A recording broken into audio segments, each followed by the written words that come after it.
他本是学院平平无奇的废柴少年，却觉醒了世界最强的天赋，一切普通技能都会被强化成禁咒，只是随手一个初始技能就能成功秒杀 BOSS。只因这是一个全民转职的时代，废柴的宁风也明白自己的天赋，天天抱着手机自暴自弃的玩着游戏。可他青梅竹马的汪月却看不惯他这死出，马上就要觉醒考试了，居然还在这玩游戏。宁风只能打着哈哈要抱汪大美女的大腿，汪月受不了他这副笑嘻嘻的模样，直接给他来了一记锁喉。二人的打闹也惹得旁观的众人躁动。汪月是16岁觉醒5星职业的天才，根本不乏拥护者。看着眼前女神的另一面，众人也只能咬牙切齿，唾弃宁风不配拥有。在这个游戏现实融合的世界，年满16岁便有机会觉醒异能，成为人们所称为的冒险者。18岁的宁风却满脸淡然，这已经是他第3次参加觉醒，在汪月的逼迫下，也只能来走走过场。身为全校第一个传奇人物，出场也受到众人的嘲笑议论。宁风也不以为意的来到晶石旁，随着手放在晶石上，宁风也明白如往常般的结果。可下一刻，晶石发出耀眼的蓝光，就算是他也不禁瞳孔骤缩。晶石发生反应就代表着肯定能觉醒，而蓝色光芒则代表着是法术系觉醒，也会自动习得初始技能。此时的宁风也完成觉醒，觉醒1星，习得技能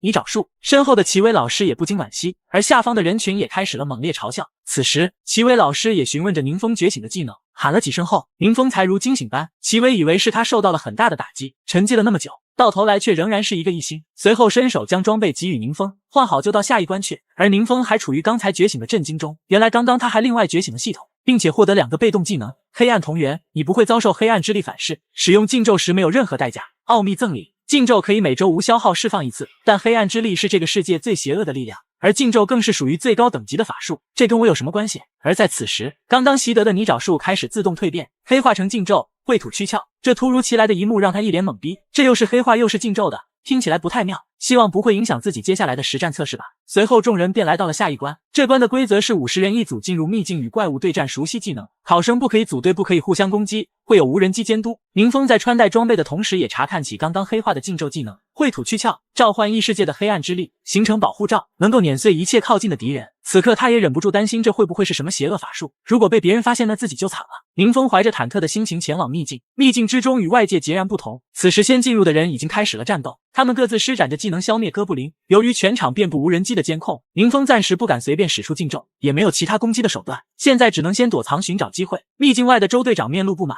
别人都在杀怪练级，这小子在干什么？齐老师也解释道，宁风觉醒的比较晚，并且激活的技能还是防御法术，不太适合单兵作战。周队长闻言就想直接取消他的考试资格，不料此时的监控画面突然发生异常，研究员此刻正在检查原因。经检测，秘境中出现高于平均值的力量波动，周队长忙让人去查看里面到底发生什么事情。此时秘境内，一个学员满脸惊恐的直接尿了出来，只见他眼前一个刀疤哥布林正满脸凶光的盯着他，在他身后一群哥布林军团在等待着命令，杀戮吧族人们，让这些入侵者全都葬身于此。这时一只无人机在他头上嗡嗡作响，只见他一拳伸出便将无人机摧毁，掉落的残骸却正中宁风脑袋。谁这么没公德心啊？这里的动静直接把哥布林吸引了过来。此时他一脸懵逼，刀疤哥布林阴恻恻的笑着，没想到这里居然藏着一只小虫子，随后便指挥手下把这个人类给解决掉。而此刻秘境中的无人机已经全部被摧毁，这不刚好可以试试刚刚得到的技能吗？随即伸出一只手，黑暗的能量不断聚集在其周身，刀疤哥布林似乎感受到了不祥的预感，只见宁风大喊一声，秽土躯壳，无数骷髅头从地下钻出，犹如灭世一般。与此同时的监控室检测到秘境里突然爆发一股黑暗之力，并且实力可能到达王级以上。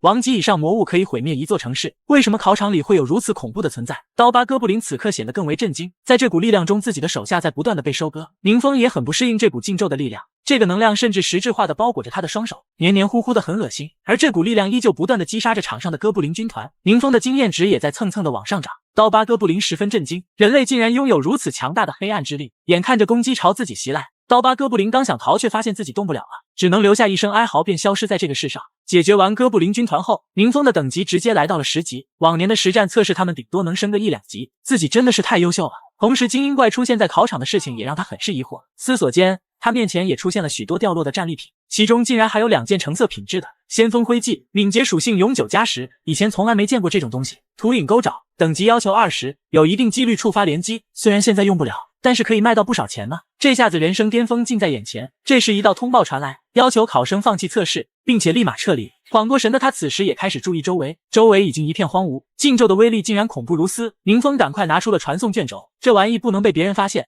得赶紧跑。此时的秘境入口，众人的身影纷纷被传送出来，看到人齐，周队长让众人立马离开这里。马上回城。他一脸凝重，那股黑暗能量就算加上这里所有的人也无法抗衡。然而下一刻，周队长突然收到消息，黑暗力量源突然消失了，这把他吓了一跳，该不会是那魔物跑出来了吧？这已经超出了齐老师能处理的范围，他立马就上报高层，并且快速指挥不得声张，启动封印阵法，只留一个出口让无关人员撤离。宁风还想询问发生什么事了，齐老师赶忙关心他的情况，随后让他快点离开这里。之后学校便宣布停课。宁风搞不懂当时到底发生了什么，汪月告诉他当时考场检测到了不明力量源，所以将全校都封锁了。宁风不认为是自己的问题，还以为是那个来历不明的精英怪。此时汪月看着无精打采的宁风，还以为测试被中途打断对他打击很大，为了让他振作起来，汪月便邀请他一起组队练级。宁风连忙摆手拒绝，自己只会黑暗禁术，总不能当着别人的面用吧，那不得被抓起来切片研究，就算是青梅竹马也不行。但汪月却不容他反驳，约好明早8点在西区大门见，便头也不回的离开了，没给宁风一点拒绝的机会。这把宁风气得够呛，想着干脆装病算了，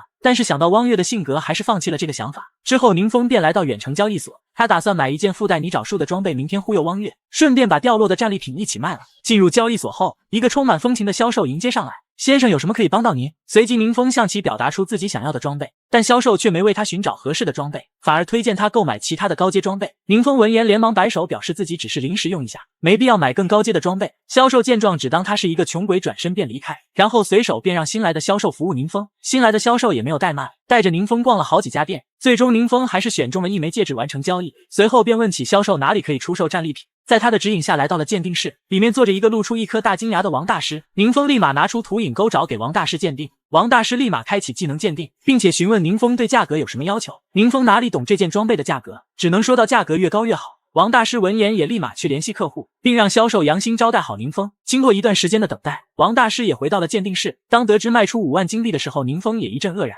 而这个细节也被杨鑫敏锐的捕捉。宁风对这次的交易很是满意，当即便跟王大师办好了手续。此时外面的销售全然不知道他错过了什么，还在嘲讽着宁风是个穷鬼。一会功夫，王大师便带着宁风走了出来。没一阵，他们就了解到宁风刚刚卖了一件装备。这时的女销售显然肠子都已经悔青了。经过一晚上的测试，宁风发现装备自带的法术不会进化成禁术，这下子就不怕会暴露能力了。次日，宁风迈着六亲不认的步伐来到了西区，当看到汪月的时候，元气满满的打了个招呼。然而另一声呼唤吸引了汪月，一支装备精良的小队走了过来。汪月热情地介绍道这是自己工会成员，可有两人却一脸不爽地看着宁风，二人的眼神让宁风懵逼。可为首的赵成看向汪月，迅速变脸，月儿我记得你已经快2转了吧？宁风一惊，每30级才能完成一次转职，汪月都已经快60级了吗？只见他拿出一瓶药水递向汪月，其他队员看到也被震惊到，这是永久增加属性的高阶药剂，普遍售价都很贵，赵成自然也不放过这种装 F 的机会，2、3万金币而已，我还不放在眼里。话还没说完就被汪月拒绝，好意心领了，礼物你拿回去吧，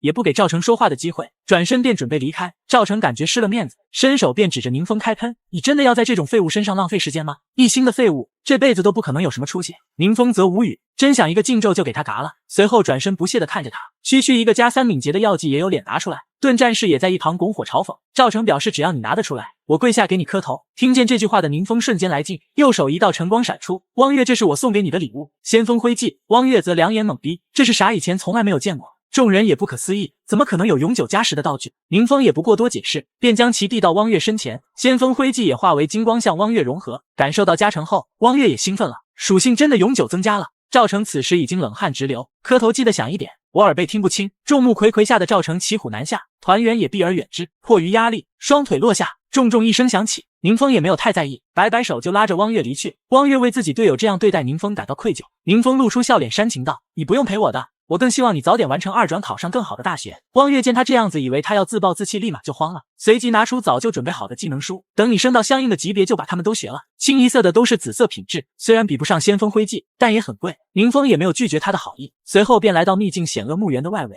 开启了漫长的刷怪时间。而有了快60级的汪月打怪，宁风也只能在旁边手比666蹭经验，但是这里的经验值太低，又不能告诉汪月自己已经10级了。在他苦恼的时候，汪月的手机忽然响起，是刚刚的圣职者月儿。刚刚收到消息，大 boss 堕法巫妖即将出现，机会难得，你要过来吗？在汪月接到组队邀请后，宁风也终于得到解脱。那你去安全区等我，不能乱跑。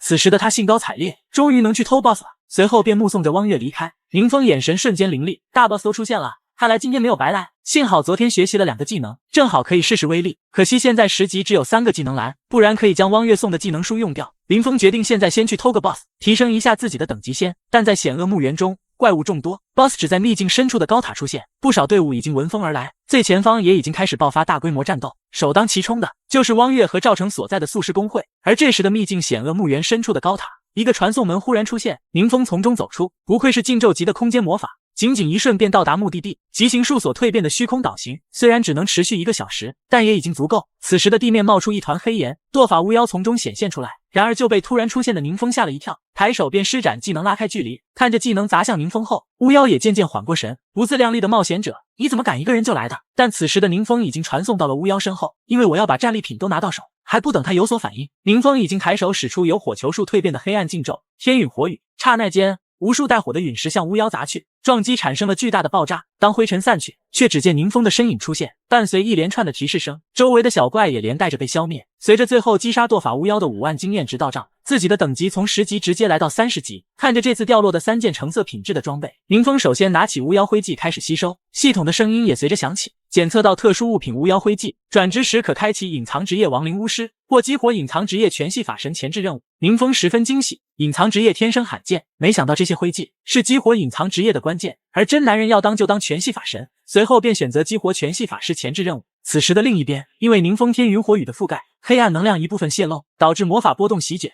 让赵成和汪月也不得不撤退。罪魁祸首宁风则已经潇洒离去，来到了转职大厅。进门后便有一名人员接待，您好，是来领取转职任务吗？说罢便开始登记宁风的资料，也没有因为宁风18岁才一转就嘲讽，紧接着嘱咐流程操作后便离开。这时也有一名人员紧急来报，那股黑暗力量在险恶墓园再次出现，短短2天出现2次。王吉威胁让上级注意，而委派他前来的目的则是请求女人所在的孤影小队出动。宁风此时领到自己的转职任务，可冒出的不仅仅只有亡灵巫师任务，还有着前面所选的全系法神任务。他毅然选择了全系法神的任务，隐藏职业的特殊性，任务难度也上升到 S 级。与此同时，险恶墓园秘境深处，因为黑暗能量的特殊，国家也出动孤影小队前往调查。而这个组织的存在非常特殊，其中成员都拥有罕见的隐藏职业，并且能够运用黑暗之力进行战斗。可现场的残骸也让他们无计可施，强大的黑暗之力即使消散很多，仍然四处充斥着，现场也没有任何蛛丝马迹。罪魁祸首造成破坏后就消失，无法推断对方目的，目前只能请示上级增派人手。然而其中一个工作人员开始怀疑罪魁祸首是不是怪物，会不会跟孤影小队一样是个特殊能力者。然而这种等级的黑暗之力不是人类能承受的，不管是好是坏，都必须尽快找到他。而此时的宁风回到家，整个怡然自得，升到30级后多出4个技能栏。想到这，他就将汪月送的技能书给学了，同时新技能奥法护盾和禁咒秽土去窍自动融合，形成新的被动技能秽土手谕。宁风也没想到禁咒竟可以融合低阶法术，生成新的效果。另外的新技能洛言术和秽土去窍、天陨火雨一起融合，得到被动技能土元素精通，所有土系法术效果加 20%。 虽然用了2本技能书，但技能栏还是空了4格。第二天宁风便来到交易所，也浑然不理上次的势利眼，径直便走向里面。此时势利眼还想着争取一下，对着宁风搔首弄姿一番，但宁风丝毫不理会他，这把他气得够呛。这时一道脚步声传来，杨兴急匆匆地赶了过来，自己在后面吃口饭，听同事说宁风来了就赶紧跑过来了。看着他们有说有笑，势利眼气的脑袋都冒烟了。随即他们找到王大师，拿出打倒堕法巫妖掉落的2本技能书打算寄售，并且表示还要买一些法师的技能书。王大师则陷入沉思，竟然是紫色技能书，随即派人了解宁风的背景。晚饭过后他们便各自告别，杨兴搭个专车前往医院，原来他爸爸在医院躺着，宁风带给他的提成足够他爸爸这个月的医药费了，想着就流下了感动的泪水。突然一阵玻璃破碎的声音传出，只见一道尖刺将司机洞穿，鲜血和玻璃在杨兴面前飘过，他此时还没反应过来，就看见无数个魔物从传送门中钻出，而车前正站着其中一只怪物。杨兴赶忙离开了车子，满脸的不敢置信，安全区居然出现了怪物。此时怪物已经来到了他的身后，他瞬间有些不知所措，怪物抬起利爪便向他攻击过来。就在这时，一个人影出现在杨兴身前，仅仅一击就将怪物尸首分离，解决后便让杨兴寻找安全的地方躲着。此时的周围也已经被黑暗之力腐坏，秘境已经开始与现实融合，而这些秘境出来的怪物，一心的普通人无法应对。这时一个爪子袭来，男人一个闪身躲过偷袭，一脸凝重的看着出现的人，是变异者吗？可在对面人类一般的怪物却不屑一笑，我不是那种垃圾货色，是黑暗之力的眷顾者。男人一怔不知道这是什么意思，但是现在不是纠结的时候，随后挥剑砍向眷顾者，然而眷顾者一拳就把男人轰飞，对面至少3转以上的实力让他震惊。面对着拥有黑暗之力的眷顾者，男人很快就败下阵来。就当眷顾者沉迷于自己的力量时，胸口的声音将其拉回现实，卑微的人类，不要自我陶醉了，你的力量是我赐予的，如果没有我，你将和你的同类一样，只是土里的爬虫。仅仅只是声音救下的眷顾者跪地求饶，向我证明你还有存在的价值。把这座城里的人全都作为祭品。而这时宁风才慢悠悠从厕所走出，看见眼前的场景是顿时一愣，自己只是上一趟厕所，天崩了吗？外面已经杀得昏天暗地了。一旁的魔物注意到刚出来的宁风，瞬间一跃就向他冲去，然而还没靠近，一根尖刺就拔地而起，将其刺穿。赫然是宁风的附带法术地刺岩壁，正好试试今天买的武器的威力。当他走出餐馆的大门，就看到了奄奄一息的男人。眷顾者注意到出现的宁风，迈着自信的步伐向前走去，黑暗之力幻化的手向宁风抓去。宁风还没反应过来就被抓住了，然而下一刻眷顾者就变了脸色，宁风瞬间使用黑暗之力撑开他的手掌，这操作让眷顾者冷汗直流，居然能挡住自己的攻击。眷顾者身上的怪物也出现了，他感受到宁风身上强大的黑暗之力，瞬间让他不敢轻举妄动。随着宁风面色一正，竟是将眷顾者的手臂直接震碎。眷顾者此时还想要求助怪物，却没想到怪物直接命令手下全部撤退，仅仅花了半秒钟就全部跑进了传送黑洞，只留下被抛弃的眷顾者。宁风眼神闪过一丝凶光，最终眷顾者死在了宁风的尖刺之下。趁着现在四周无人，他也赶忙搜集战利品跑路。不久后，孤鹰小队也来到现场查看情况，但有一个男人已经先一步来到了这里检查。原来他是云外幻境成员杜安，而所谓的云外幻境是全部由格斗家组成的非官方组织。云外幻境一向行事神秘，为什么会出现在这里？这个死掉的人是我们组织的背叛者，他协助秘境入侵现实，残害同胞。我找了他好几次才找到他，但此时谁也不知道是谁动的手。周队长那么强都全军覆没了，秦于是什么时候出现这么厉害的人物了？而厉害人物宁风已经在家里欢呼雀跃了。刚刚掉落的物品中有2件橙色格斗家套装，还有1枚挂坠，却没有任何品质和信息，这也让宁风好奇，不会有个老不死的藏在里面吧？此时挂坠连接的某一处空间，一头魔物看着宁风是一动也不敢动。在宁风猜想里面有没有什么老不死的时候，他立马吓得不成人形，然后让手下切断所有联系，不要暴露咱们的位置。就算这样也让他心惊胆战的。第二天的医院中，重伤的周队长也被救回，在他的回忆中是杜安的出现，敌人就打开秘境裂隙逃走。随即孤鹰小队又问了一些详细的内容，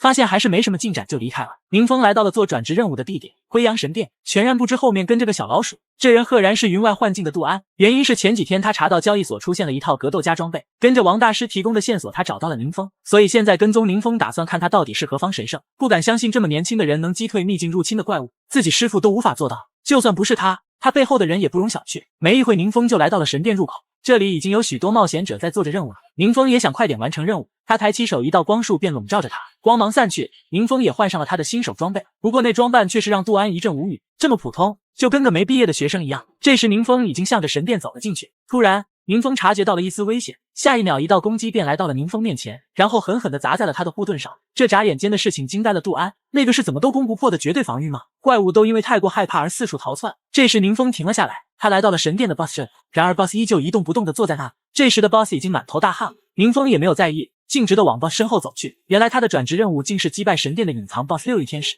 这时六翼天使也出现在宁风面前，随着他睁开双眼冒出2道金光，他猛地向上飞走。宁风很疑惑，这家伙怎么飞走了？而杜安很震惊，为什么他知道这里有隐藏 BOSS？ 宁风丝毫不急，但是此时的六翼天使快疯了，我想逃却逃不掉。神殿外的天空惊现一道闪电，这让六翼天使更加急迫地想要逃离这里，而宁风丝毫不给他机会。只见他伸出手掌，使出黑暗禁咒，雷眼坠空，天空就出现一只冒着雷光的巨大眼睛，那眼睛猛地射出一道巨大的雷电劈向六翼天使，那毁天灭地的威势直接让六翼天使化作飞灰。看着这如同废墟般的神殿，直接把杜安吓得瘫倒在地，从来没有见过这种毁天灭地的魔法，难道这个大佬的实力已经超越了8转了？但此时只有1转的宁风还在感叹，完成1转前等级都没办法往上升，真是浪费了那些经验值了。但他也得到了这次的战利品，也算是不枉此行。神圣徽记，品质橙色，精神属性永久+8，恢复效果永久正100%。了解完，宁风就立马想用传送卷轴回去，但这时杜安却冲了出来。宁风忽然满脸阴沉，这人什么时候来到？他不会看到了吧？看着宁风的表情，杜安也瞬间不安起来，坏了，该不会要杀人灭口吧？他连忙摆摆手表示自己可以解释，却不曾想一阵警报声忽然传来。宁风见状也只能带着杜安先离开这里。经过一段时间的解释，宁风也明白杜安跟踪自己的目的，自己的师傅哪怕以生命为代价都只能暂时封印入侵的密友。他实在好奇给自己师傅报仇的人是谁。宁风思索自己等级还是太低，要不是这个人自己跑出来根本都发现不了他。看到对面沉默不语，杜安以为自己就要小命不保了，他瞬间表明忠心要当宁风的小弟。宁风思索一番也同意了下来，并且表明不希望有第3个人知道今天发生的事情。就在他们准备离开这里的时候，宁风的手机突然响起，原来是齐老师打过来问自己在什么地方。齐老师了解到宁风在外地，便让他回来再说，就挂断了电话。宁风看着被挂断的手机，好奇齐老师到底想干嘛。而齐老师这边，孤影正坐在他的对面，他也发现了不妥的地方。一个几天前刚觉醒的学生突然间就达到了1转的等级，这让人不得不在意。齐老师还以为孤影把宁风当成坏人了，连忙解释说他是个好孩子。孤影表示他只是想把一些事情弄清楚而已。原来是他向上级反映情况的时候，上级非但不信任他，而且还嘲笑他异想天开，并且还派遣调查组来接手他的所有工作，所以他只能自己前来寻找答案。这时他的队员猛地推门而进，龙博士的秘境灰阳神殿遭受了毁灭性法术的袭击，目前暂时没有人员伤亡。齐老师大惊，那不是宁风登记的练级地点吗？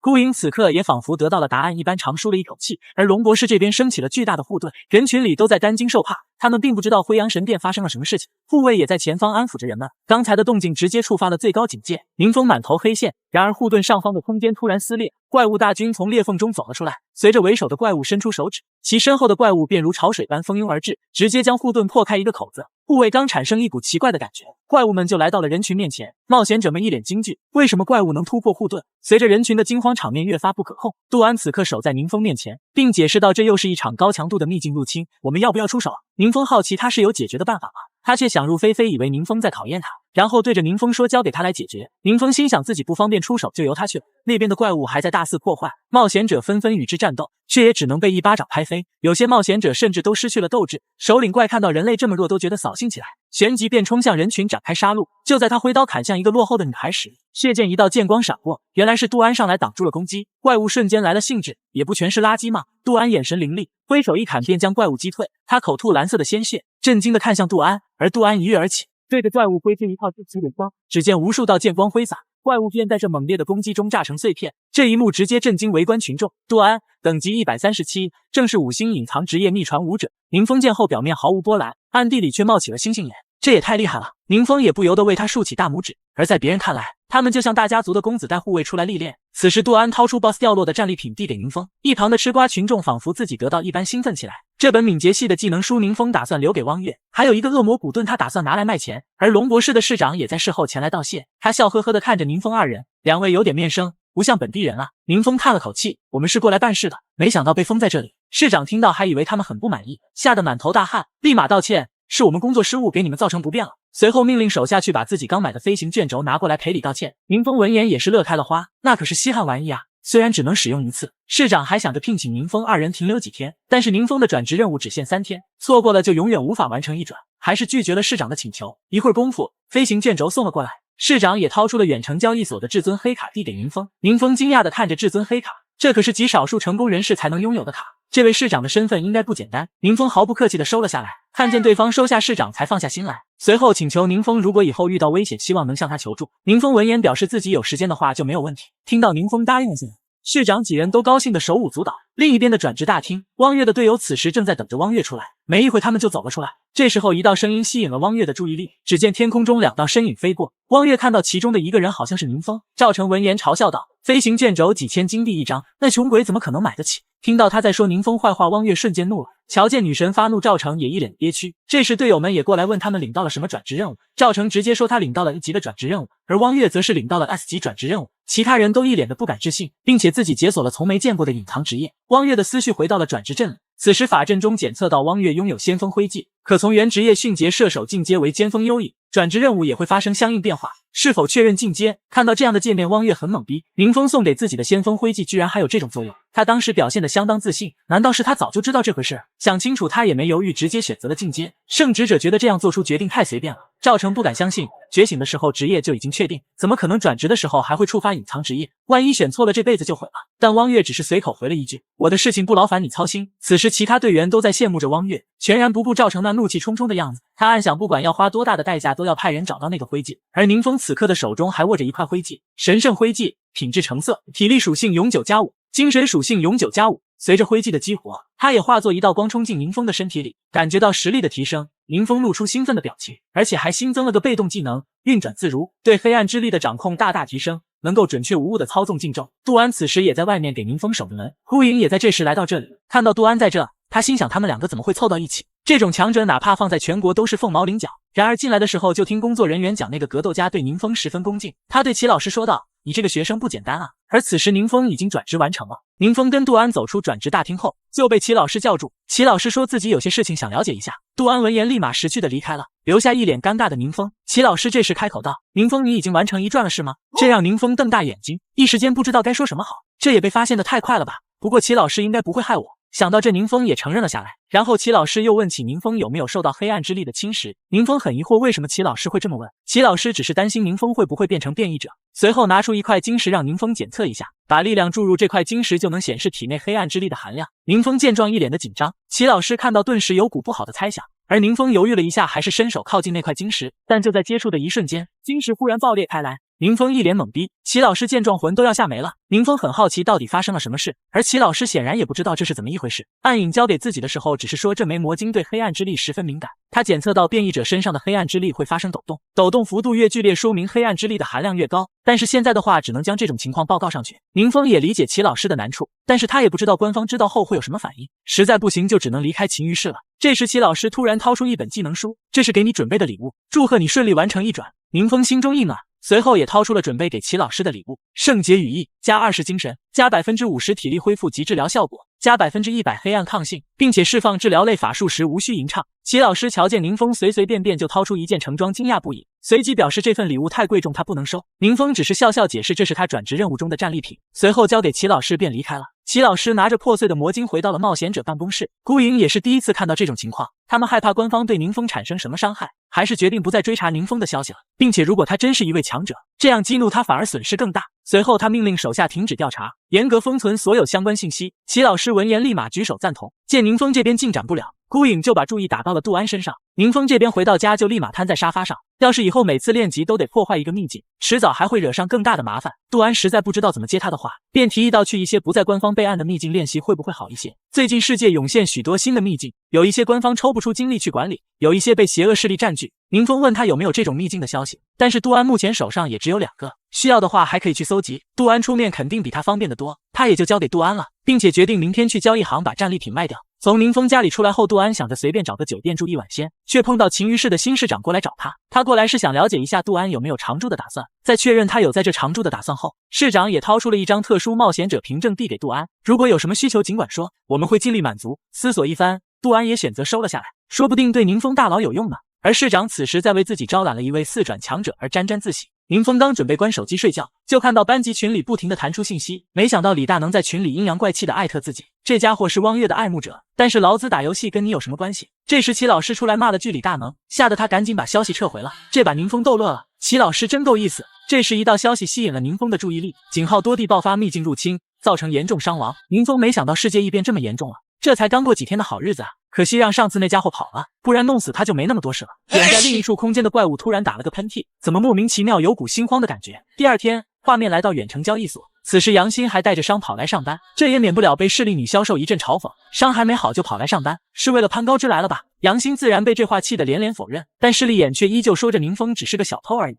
听到对方在说宁风坏话，杨欣不由得大声辩解。这时一道尖刺从势利眼面前突起，把他吓得瘫倒在地。宁风从他后面走过来，嘲讽道：“你这嘴实在欠揍，差点没忍住。”势利眼瞧见是宁风，立马叫守卫过来想要抓住宁风。杨欣见状赶忙让宁风离开这里。远程交易所不简单，被抓住就麻烦了。但此时几道脚步声传来，王大师已经带着2个护卫来到了现场。宁风见王大师来了，立马质问他为什么调查自己，还要给自己安个小偷的罪名。王大师回道：“质问我你还没有这个资格。”随后便指挥护卫上前抓住宁风。这时宁风掏出了蔡市长给的至尊黑卡，立马让2个护卫停住了脚步。你们就是这样对待远程交易所的客人的？瞧见至尊黑卡，王大师和势利眼满脸的不可置信，然后质问宁风卡从哪里来到，接着又打电话去调查，让势利眼先盯着他。没一会他就联系到蔡市长这里，蔡市长问他为什么要调查他送给宁先生的会员卡，王大师赶忙解释说这是误会。蔡市长立刻把王大师屌了一顿，随后一拍桌子就要赶过来处理这件事情。王大师看着被挂断的电话欲哭无泪，随后又想到找杜安来给自己对峙，哪怕蔡市长也得给几分面子。宁风此时带着杨欣在等候区等着消息，没一会功夫蔡市长和杜安就一起赶到了这里。宁风很是疑惑他们怎么来了，杨欣也讶异2位大佬怎么和宁风这么熟，他们一来就瞪着势利眼，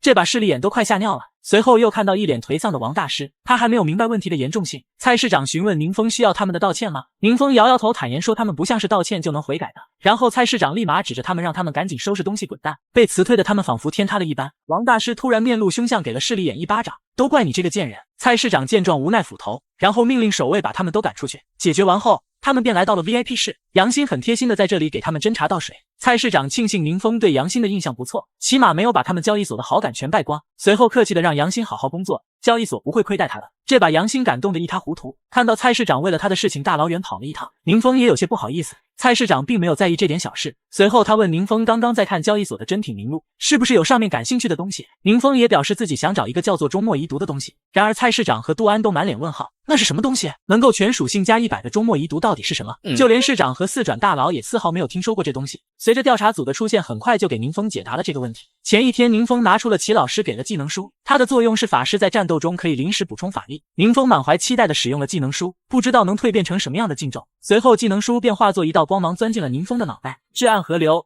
吸收终末遗毒中的残余黑暗之力，转化成自己属性。宁风思考着这个终末遗毒到底是什么，系统也没有给个解释，明天去交易所问一下吧。在得知蔡市长和杜安也不知道终末遗毒是什么，宁风也跟蔡市长告别离开。看着蔡市长又掏出一个飞行卷轴，宁风也不由感叹蔡市长的敷衍。随后杜安也邀请宁风去他的别墅先吃个饭。来到别墅后，宁风再次感叹，好家伙，市长安排的房子这么豪华。杜安解释4转以上愿意留在秦于市的都有特殊待遇，如果你喜欢可以搬到这里来。宁风笑道，那倒不至于，自己现在多攒点钱都能买得起这里的房，何况自己又不缺房子住，没必要非得买栋房子。在等待厨师做饭的期间，宁风享受着这里的茶叶。这时杜安的电话突然响了，原来是张市长打给他的。张市长解释上面派来的调查组来调查之前的几次灾难，有些情况还得向杜安了解了解。宁风一脸懵逼，杜安思索这件事可能会影响到宁风，还是想先问一下宁风什么意思。他放下手机，跟宁风说起了这回事。此时冒险者的会议室里，调查组一行人还在讨论着秦于市神秘强者的事情。一个魁梧的壮汉问道，有谁见过那个神秘强者吗？孤影队长苏兰只能表示并没有见过他。没有见过那外面盛传神秘大佬拯救秦于市的消息是怎么来的？那是因为秘境入侵突然终止，变异者也被干掉了。没有调查清楚，这些不能作为依据，而且后面出现了另外2次秘境事故，那个大佬又在做过什么？苏兰只能闭嘴不谈。齐老师知道苏兰是为了保护宁风，所以把所有的事情压在自己身上。就在这时，张市长跑进会议室，并说杜安今天没空配合调查。壮汉闻言叹了口气，嘲讽般说这种自由冒险者跟丧家狗一样，随即命令到调查工作由我们调查组全权接手，其他人该做什么就做什么。到了晚上，秘境险恶墓园这边，一只脚踩到枯枝上面，原来是调查组的壮汉来到了这里。知道他是新来的调查组成员，守门的工作人员便没阻拦他进去。进入秘境后，看着这个破破烂烂的秘境，他也不由得惊叹一声，怎么样的力量才能将一座秘境摧毁成这样？即便是残留的黑暗之力也依旧强大，哪怕有神秘大佬面对这样的力量也如同蝼蚁一般。随即他大笑起来，只见他手掌黑暗之力缠绕，一个魔物便出现在眼前，魔物肆意地吸收着残留的黑暗之力。见状，男人不由得笑得更加邪恶。此时杜安的别墅这边，宁风正在战场上驰骋，突然系统提示他发现终末遗毒，然后他就感受到似乎有什么东西通过气息跟他联系在一起，仔细感应了一番，大概知道了他的位置。宁风就打算出门去找他，杜安想问他出去干嘛，他却把手机塞给杜安就离开了。宁风乘上小汽车，顺着导航确定那个位置大概是险恶墓园，但是没一会就感觉那东西开始移动了。这时的险恶墓园出现了不明怪物，工作人员都吓得瑟瑟发抖，而怪物的样貌也全部展现出来，赫然是与怪物融为一体的壮汉。此时的他被怪物操纵着，发生这么大的事情，险恶墓园自然被封锁起来了，所有人都禁止通行。见车辆过不去，宁风也在这里下了车。另一边孤影也来到了这里，他们瞧见变成怪物的壮汉纷纷露出惊讶之色。孤影小队和变异的怪物发生了战斗，没一会他们就不敌被打倒，幸好有宁风送给齐老师的装备，让他能快速进行救援，才保住了苏兰的命。但是怪物打倒苏兰后也朝着市区的方向去了。齐老师联系了张市长向杜安求助，不知道能不能来得及。苏兰则说杜安和他实力差不多，根本就不是怪物的对手，他身后的人出手还差不多。另一边怪物还在大肆破坏，然而一道声音传来让他停下了动作。宁风的身影忽然出现在他的眼前，这就是终末遗毒吗？要先来一发禁咒打趴他吗？然而还没出手，怪物就朝他扑来。就在攻击快打到宁风身上的时候，宁风周身黑暗之力涌现，形成一个护盾挡住了怪物的攻击。感受着强大的黑暗能量，怪物产生一股心悸感。这时系统突然弹出提示，检测到终末遗毒是否开始吸收。宁风没有丝毫犹豫，点击了确定，接着他身上便爆发一股强大的吸力，怪物没有丝毫反抗的机会，就化为一道道碎片消失在这世间。这时全属性增加100提示弹出来，宁风乐坏了，这辈子就没见过这么富裕的加点。不过除了属性，脑袋里好像还吸收了一些奇怪的画面。杜安也在这时候赶了过来，他好奇这里发生了什么。宁风指着那个怪物，刚才干掉了一个小卡拉米，这应该是干掉了吧？市长叫自己来就是因为他吗？为什么附近的气息不像使用过强力法术的样子？宁风见他来的刚刚好，就让他处理这里的善后工作，然后一溜烟就跑了。杜安看得一惊，大佬不是法师吗？这个速度都超过敏捷系职业了。而宁风也快速离开了现场。一段时间后，作为始作俑者的壮汉已经招供，他是在一个秘境找到那件魔物，可以操纵黑暗之力成为自己的力量。所以他才借着调查的机会进入秘境吸收黑暗之力，却没想到失控了。而市长很高兴，居然真的有神秘强者在保护秦于氏。随后他问向杜安见没见过神秘大佬，杜安坦言自己有幸见过一次。张市长很高兴，希望杜安能够引荐一下，如果大佬愿意常驻，不管什么要求都能尽量满足。杜安劝张市长打消这个念头，张市长只觉可惜。随后杜安又解释道，大佬有亲人在秦于氏，所以会特别照顾这里，但是相应的他也不希望被打扰。苏兰和齐老师一惊，难道神秘大佬是宁风的长辈？宁风已经回到了家里，他明白周末遗毒其实是死去的秘境魔王遗留的残骸，并且之前吸收的奇怪画面是魔王生前的记忆碎片，但是他又不去当魔王，要那些东西有什么用？随后他又想起了一些什么，随着秘境的增强，一旦被入侵的时空抵挡不住，就会迎来世界末日，而我们的时空对觉醒者的培养路径不完善，4转以上的强者都很少，如果照这样下去，人类只有死路一条。就算我能自保，但也不能生活在一个满是怪物的世界吧。只要我多收集一些遗毒，把有用的经验传播出去，应该还是有很大作用的。不过具体怎么样还是得慎重考虑，毕竟这些经验已经超出了现有的认知。就在这时，汪月的电话打了过来，原来是汪月转职成功，要请宁风吃饭。这种好事宁风当然一口答应了下来，随后把定位发给宁风就挂断了电话。此时他和赵成也从转职大厅里走出来，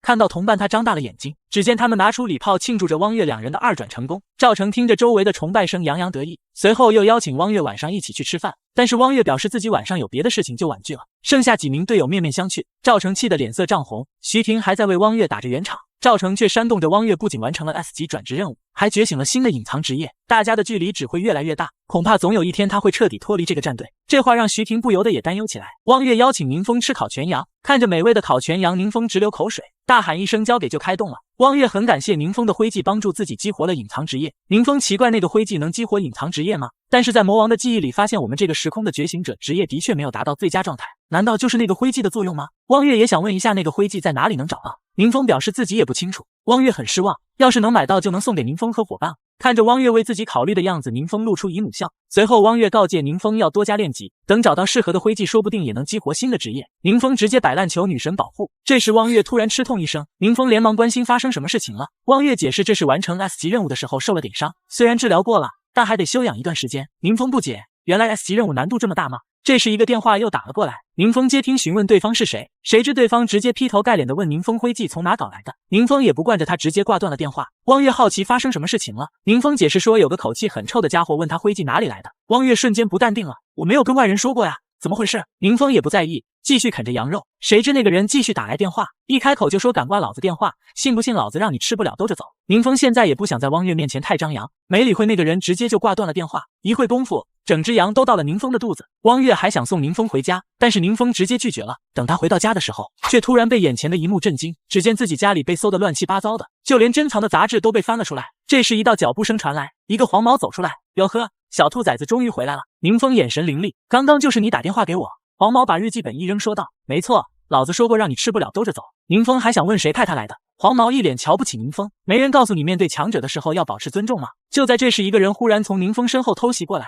宁风只是一个闪身就避开了攻击，随后抡起胳膊重重的砸在了偷袭者的脸上。打完后，宁风根本就没回头瞧他一眼。黄毛见状吓得冷汗直流。宁风整理一下衣服，那句话还是还给你，面对强者的时候要保持尊重。黄毛不敢置信，消息说这家伙明明是个一星职业，为什么这么厉害？同时他也掏出了飞镖偷袭宁风。宁风感受着全属性加100的实力，然后歪歪脖子躲开袭来的飞镖。黄毛见势不妙，立马打算逃走。就在他快速往阳台逃跑的时候，他的脚忽然被宁风抓住，因为惯性他直接撞到墙上，发出一阵哐当响。抓回来后，宁风先是让他们先把房子收拾干净，然后再赔偿自己的损失。黄毛表示他们身上所有东西都已经掏出来了，宁风这才开始审问他们到底是谁派过来的。黄毛老老实实的回答道是素师公会的赵成，他说你手上有一种特殊的徽记才让我过来打听。宁风听到赵成就想到了汪月公会的那个法师，既然知道了雇主，宁风也留这2个人没有用，刚好有一个禁咒没用过，这下子真是便宜你了。然后就使用技能绝魂暗移控制了他们的心智。另一边赵成他们结束了晚餐后，他们队伍的盾战士跟着赵成问到有没有徽记的消息。赵成一脸阴沉的说已经派人去找宁风了，如果他不配合就让他生不如死。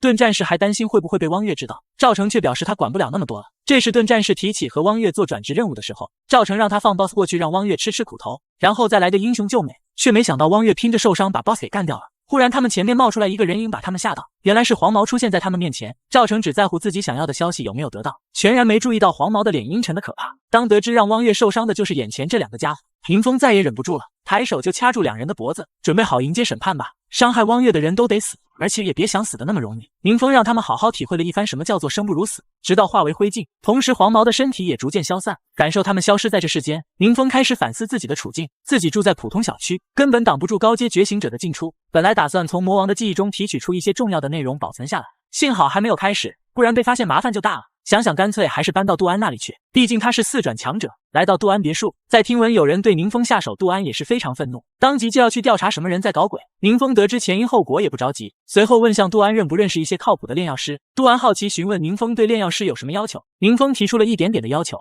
就是水平要高一点，还能信得过，最好是自由者，身份越简单越好。杜安思索，他认识的炼药师中水平好的基本上都加入了大型工会了。在魔王的记忆里，他曾经杀害几位高阶炼药师，他们调制的药剂效果明显高于我们这个世界。可惜宁风也不懂，只能抄录一些药方找这边的专业人士探讨。但是加入了工会的炼药师往往泄密的风险也很高。有了今天的教训，宁风也不希望太早吸引来一堆苍蝇，他只能让杜安帮忙留意一下。然后宁风也打电话找汪月问一下，却没想到他真认识他们战队的徐婷，他哥就是炼药师，本来想拉进战队的。但是赵成和他处不来就没谈拢，要是有兴趣可以安排一起见个面。听到又是赵成那个猪队友，宁风不由得感叹一下。随后宁风说自己有几张药方，还是让汪月先给他安排见一面。没多久他们就碰面了，见到宁风，徐威很直接的问他能不能看一下药方。看过药方后，徐威想了解一下药剂的作用。当听到宁风说这药剂能让经验获取提升100%时，徐威顿时惊呼一声，市面上的经验药剂最高也只能提升40%，而且还贵得很。要是有提高100%的药剂，岂不是连1星2星的职业都能快速升级了？宁风也说不准，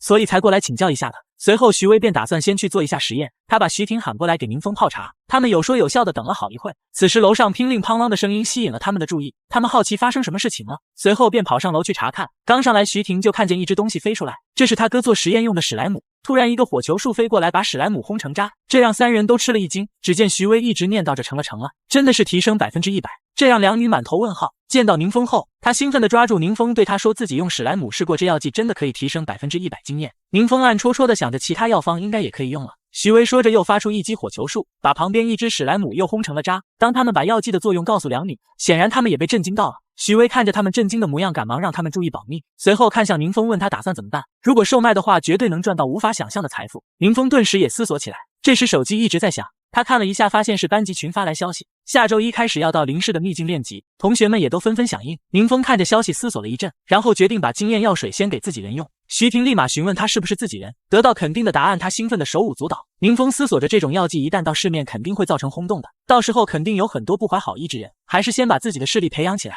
到时候他们就应该要掂量掂量自己的实力了。连汪月战队的狂战士周江树也不放过。听闻此言，汪月两人都很激动，毕竟他们想着一起考上同一所大学。宁风想着周江树毕竟实力还可以考虑一下做我的打工仔。徐威这时候询问起宁风有没有其他的药方，当看到药方的时候，顿时也沉默了。上面很多材料自己听都没听过，有2张虽然知道材料，但是自己目前的等级还做不出来。不过这毕竟是异世界的药方，有几张能用就不错了。汪月此时建议道，等第一批药水做出来，咱一起去练级。徐婷在一旁疯狂赞同。汪月说着又拍了拍宁风的肩膀，宁风你也得去。宁风一脸的无奈，怎么又有自己的份？他无语的看着面前几人将事情都定了下来，也只能把自己的怨气吞到肚子里去。时间来到约好的星期一，此时宁风已经先行来到了集合点，他联系汪月，得知他们等一下才会到，就在路边等着。这时候一辆大巴驶过，这是宁风班级的人。宁风没有跟着他们一起去秘境，而他们也在肆意的嘲笑着宁风。大巴车留下一片灰尘，扬长而去。等到了秘境入口，学生们看着面前乌泱泱的一大群人，有些惊讶。一个男生问什么时候能进去，齐老师估计了一下，大概需要2个小时，咱2班能够第一批进去就很不错了。这时一个男生注意到宁风来了，而且还是跟着汪月的战队一起来的。看着他们率先进入了秘境，男生顿时妒忌到为什么宁风能先进去。宁风是跟着宿师工会去秘境深处，那边人少，不需要像你们这样排队。男生更加不甘了，凭什么宁风那个废物能傍上汪女神？这时一个人上前来询问男生，刚刚说的是那个全国超新星榜排名第5的汪月吗？男生此时紧张的回答道是他。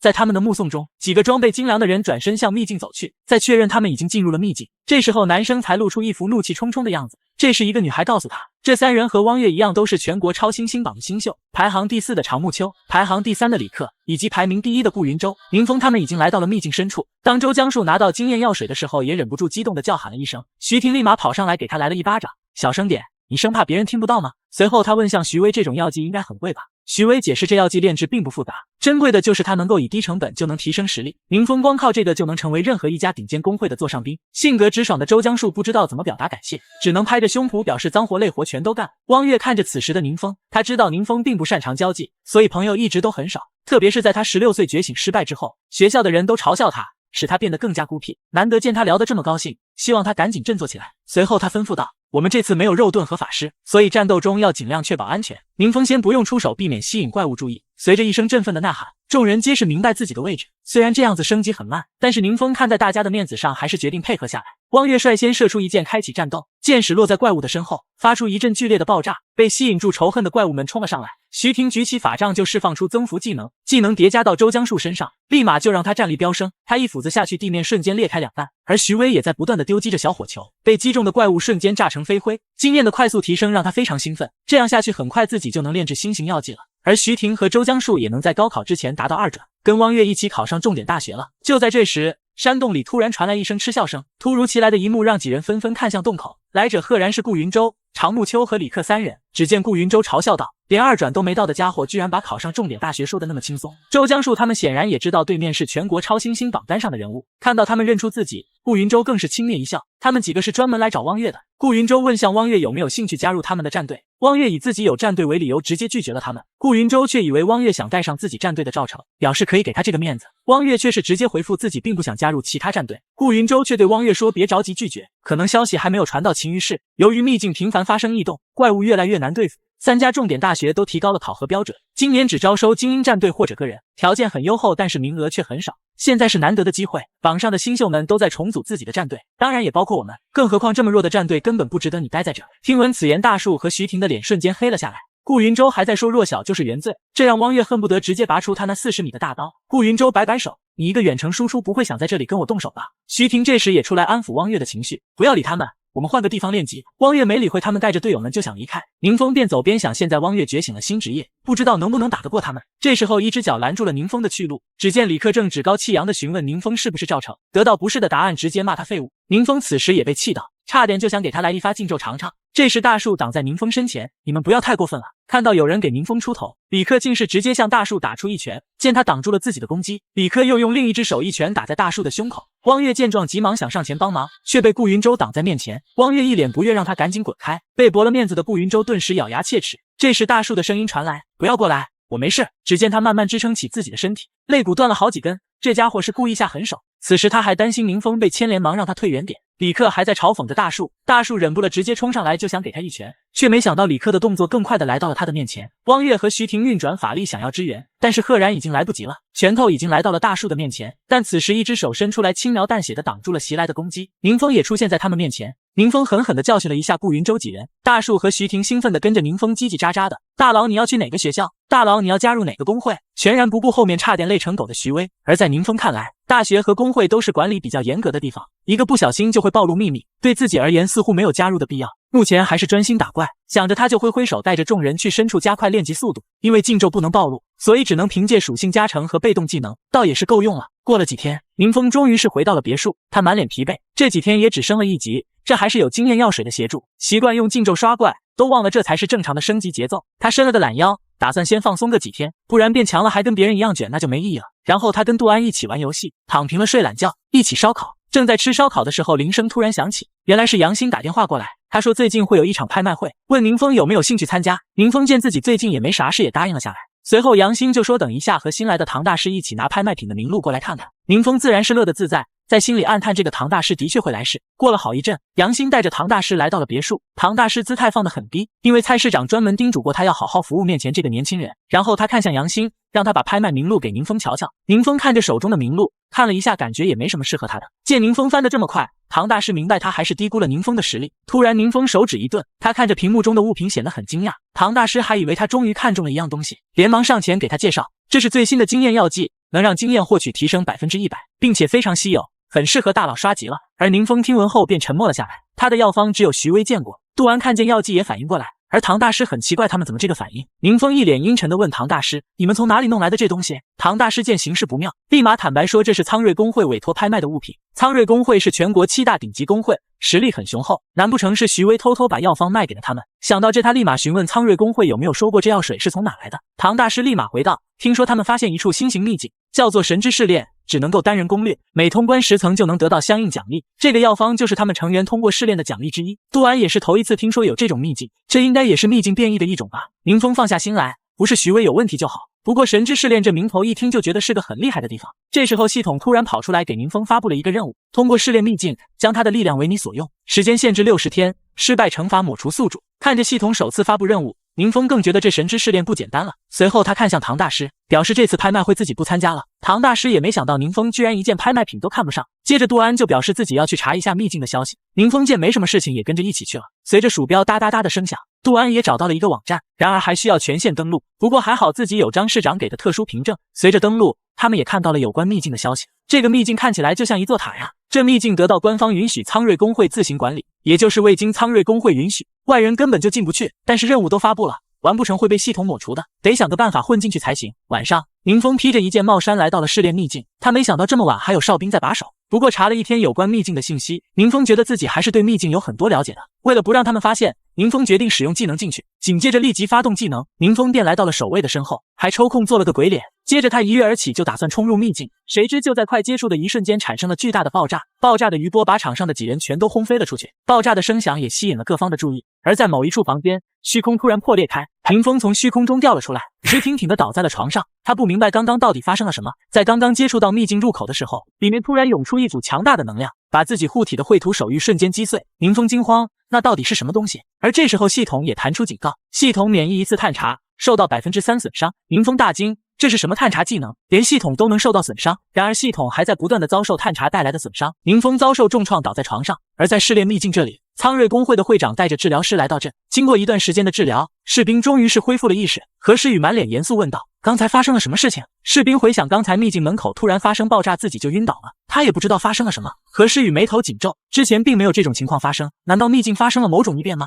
这时一个法师装扮的女人从他身后走出，只见他举起法杖，在他上空便出现一个阵法，随着阵法不断扩大，他竟是使用出传说中的法术时间回溯。原来这是秘境自带的法阵，不仅能够时间回溯，还能够记录内部和周围的影像。随着法阵的时间逆转，而眼前的一幕让何诗雨瞳孔骤缩，只见一个浑身漆黑的影子出现在眼前。然而秘境中突然传来一声怒喝：“大胆邪神，竟敢侵犯我的领地！”紧接着一个冒着金光、浑身魁梧的神明显现出来，只见他眼含怒气，发出一道攻击，竟是直接将黑影击退。听闻来者是邪神，何诗雨跟法师都是一惊。而此刻神明懊恼，又让邪神逃走了，不能再让他毁灭这个世界，于是运转神力寻找他的位置。画面到此戛然而止。在场几人听闻邪神将会毁灭世界，纷纷露出惊恐的神色。很快这段影像就被送到工会联盟处，这是他们首次确认神明的存在。虽然不确定神明的身份，但是他释放的法术就达到传说中的禁咒级。他们也没想到秘境中会出现真正的神明，但是禁咒级法术都消灭不了邪神，这可不是个好消息。如果邪神真想毁灭世界，恐怕我们没有任何办法。不过通过试炼可以得到神明的恩赐，其中会不会有能对付邪神的禁咒法术？这个办法或许真的可以试一试。何诗雨并没有说话，他知道这些人都在打他秘境的主意，但是他现在也没有办法反对。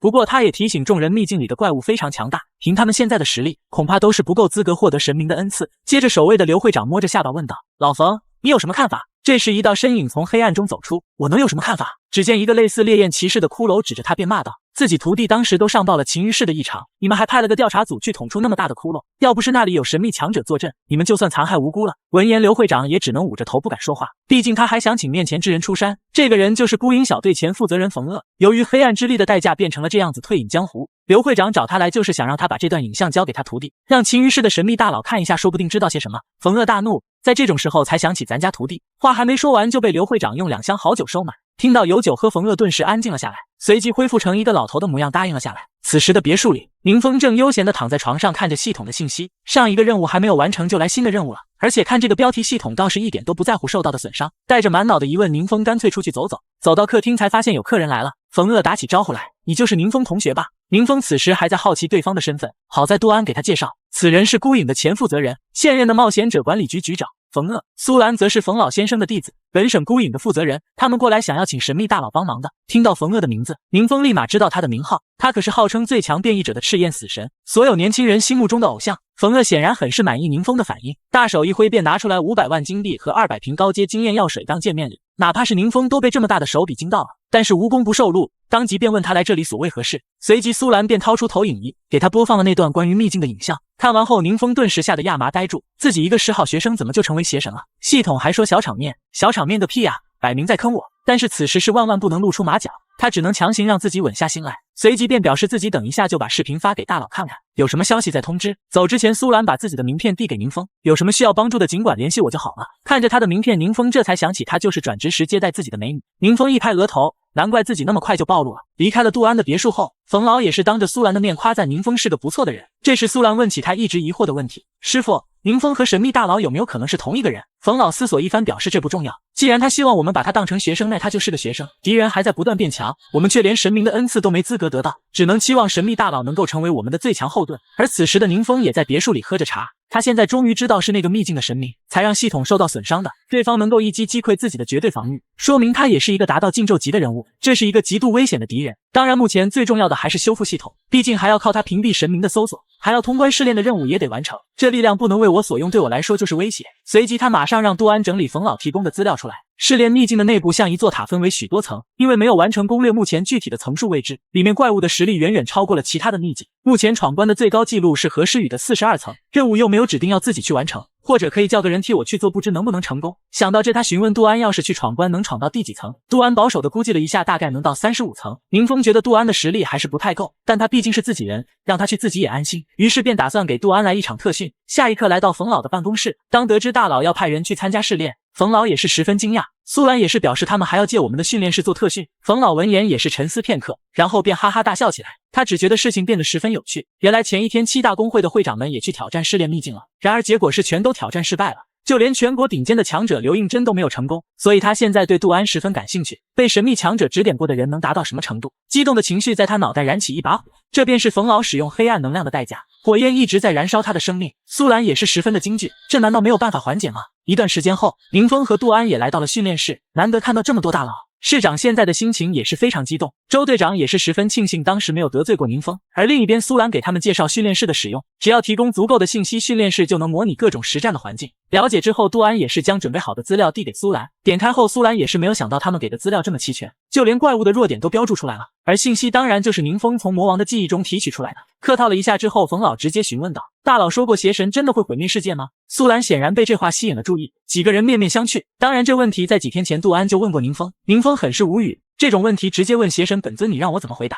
但毕竟杜安是自己人，该怎么回答才不显得敷衍呢？杜安此刻回忆着宁风的话，回答道：“只要有他在，世界就不会毁灭。”这霸气的回答也让冯老十分满意。苏兰表情十分凝重，大佬居然这么强，连神明都不放在眼里，而神秘大佬却在为自己的回答沾沾自喜。冯老上前握住杜安的手道：“接下来试炼秘境就要靠你了。”不多久，宁风几人站在一个巨大的屏幕前，静谧的夜里突然发出一道响声，禁制杜安被砸飞了出来。他的面前几只面容可怖的怪物正徐徐而来，就在他们一跃而起，正要攻击杜安时，杜安猛地大喊了一声暂停，只见眼前几只怪物便缓缓消散。此时宁风还想让杜安先出来休息一下，可是杜安并不想让宁风失望，倔强的表示自己歇一下再试几次。苏兰暗自佩服，要是自己来肯定无法通过试炼，而冯老知道宁风几天就完成了一转，说不定杜安也有这样的奇迹在身上。神秘大佬可能掌握了更加高级的战斗体系，殊不知宁风根本没想的那么多，他以为知道怪物的弱点就好了，但却忽略了人都是有极限的。要是杜安不能通过试炼，那也只能自己亲自完成了，但自己的战斗经验也不足，全靠禁咒暴露的风险太大了。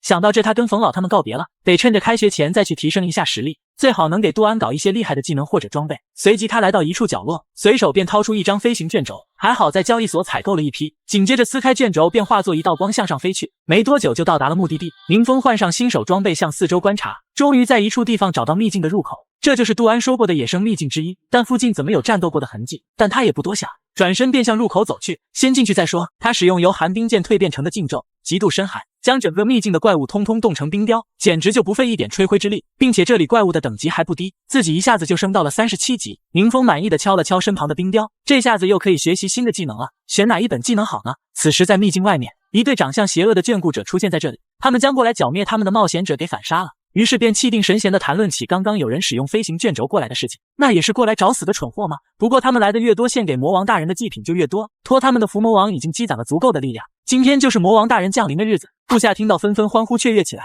终于等到这一天了。殊不知倒下的冒险者中还有人有着通讯装备，这些话完完整整地传送到他们的队友这边。听到有魔王降临，这位女队员意识到大事不妙，立马就将事情报告给他们的队长。他们显然意识到问题的严重性，秘境入侵将会腐化最近的城市，他们昌林市现在很危险。队长，怎么办？而酷似奇异博士的队长这时也冷静了下来。第4小队已经全军覆没，就算咱们过去也无法阻止秘境入侵，而且那个秘境的怪物很强，我们不可能守得了。想到这，他立马吩咐手下立刻回去疏散人群，能走多少算多少。而队长打算留在这里随时报告秘境入侵的情况。队员还想劝一下他，但队长此刻铁了心命令他们赶紧走。队员们不得已只能先行离开。这时队长满脸的惆怅，仿佛告别似的拨打了他家宝贝的电话。等一下，爸爸有个紧急演习，你要乖乖听妈妈的话，知道吗？挂断电话后，他一脸的沉重。下一秒，他的宝贝又打来电话，奶声奶气的跟他说：“爸爸，话还没说完，干嘛挂我电话？”队长也温柔的问他宝贝想说什么。然而对面一句生日快乐立马让这个铁血男人破防了。他的队员在以最大的速度离开这里，此刻他们的脸上充满了担忧。而在秘境入口这边，黑暗之力不断涌动，感受着愈加强烈的黑暗之力，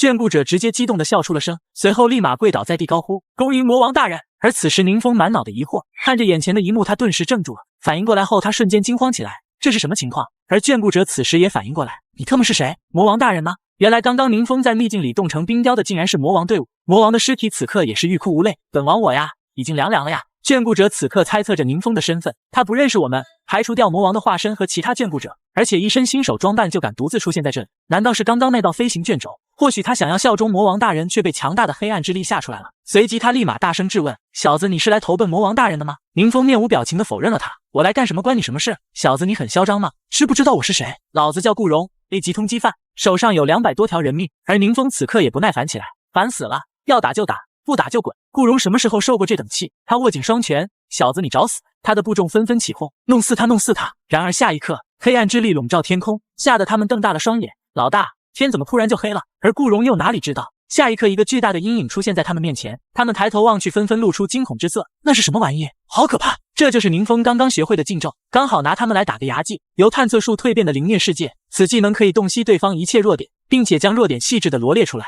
那敌人在这个技能面前，岂不是所有的破绽都会暴露出来？幻境里可以按照我的意志针对被困住的家伙，反复的实施弱点攻击，就像恶魔玩弄无助的猎物一般。难怪叫做灵灭世界，这技能真变态，但是可以看到弱点，或者还能在其他方面利用一下。过了一阵子，原本乌漆漆的天空陡然升起了一抹亮光。奇异博士队长发现这么久都没有异象，于是他打算上去看看，要真有事，无非也是早死晚死的区别。这样想着，他就朝着秘境入口走去。没多久，山间就传来一阵惊呼：“这是怎么回事？”看着满地的尸体，队长满脸不可思议。A级通缉犯于禁之刃顾荣还有他的部下全都被干掉了。他们为了追捕顾荣，已经牺牲了4支冒险者小队，没想到就这么完蛋了。那秘境里面什么情况？秘境里面似乎被一场巨大的冰雹封住，没有一个活着的怪物。队员问到：“那秘境的 boss 呢？”队长此时一脸惹上似的神情解释：“boss 被我打碎了，刚刚看到他被冻住，想确定他死了没有，谁知道一捅就倒了。那他到底死了没有？没有物品和经验掉落，应该是死透了。那秘境入侵还算数吗？”队长看着倒在地上的魔王，一时间也不知道怎么回答他。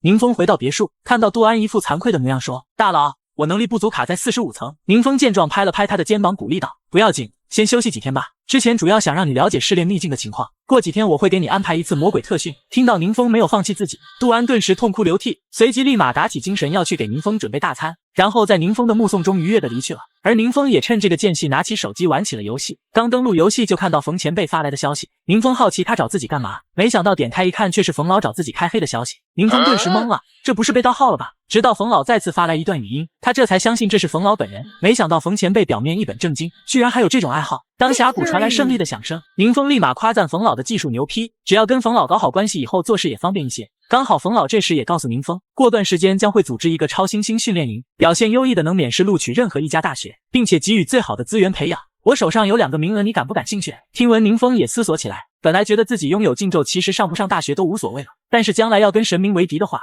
自己一点战斗经验都没有，是要吃大亏的。想到这，他立马兴高采烈地将2个名额收了下来。秦于市第7中学，一众学生还在吐槽着今年的大学考核难度大时，上课铃声突然响起。齐老师带来了一位新的转学生，班里的男生顿时纷纷露出了诸葛相。紧接着转学生便介绍起自己，见到他宁风立马想起来了，他不就是之前在秘境里面的长木秋吗？同学们听到也十分惊讶，那个全国超新星榜排名第4的长木秋怎么会跑到咱们这种小地方来？这时候长木秋主动问自己可不可以坐到宁风旁边，虽然不理解，但是齐老师也尊重他的选择，随即他便来到了宁风隔壁坐了下来。还没等宁风反应过来，班里众男生的妒火已经燃烧起来了。然而在校长室里，长木秋原先的校长跑过来兴师问罪，他不仅人走了，还带走了一个训练营的名额，这是要影响他们学校升学率的呀。方校长陪着笑，这个训练营全省都只有4个名额，现在加上长木秋的话，就有3个落在他们学校了。难怪张校长千里迢迢跑来问罪，这下子发财了。这时门口传来一阵敲门声，吸引了他们的注意。刘助理走了进来，跟方校长说：“校长，有人想见你，说你电话打不通。”方校长好奇是谁找他，他跟张校长谈事情，将手机静音了。然而听到是冒险者管理局的冯乐来了，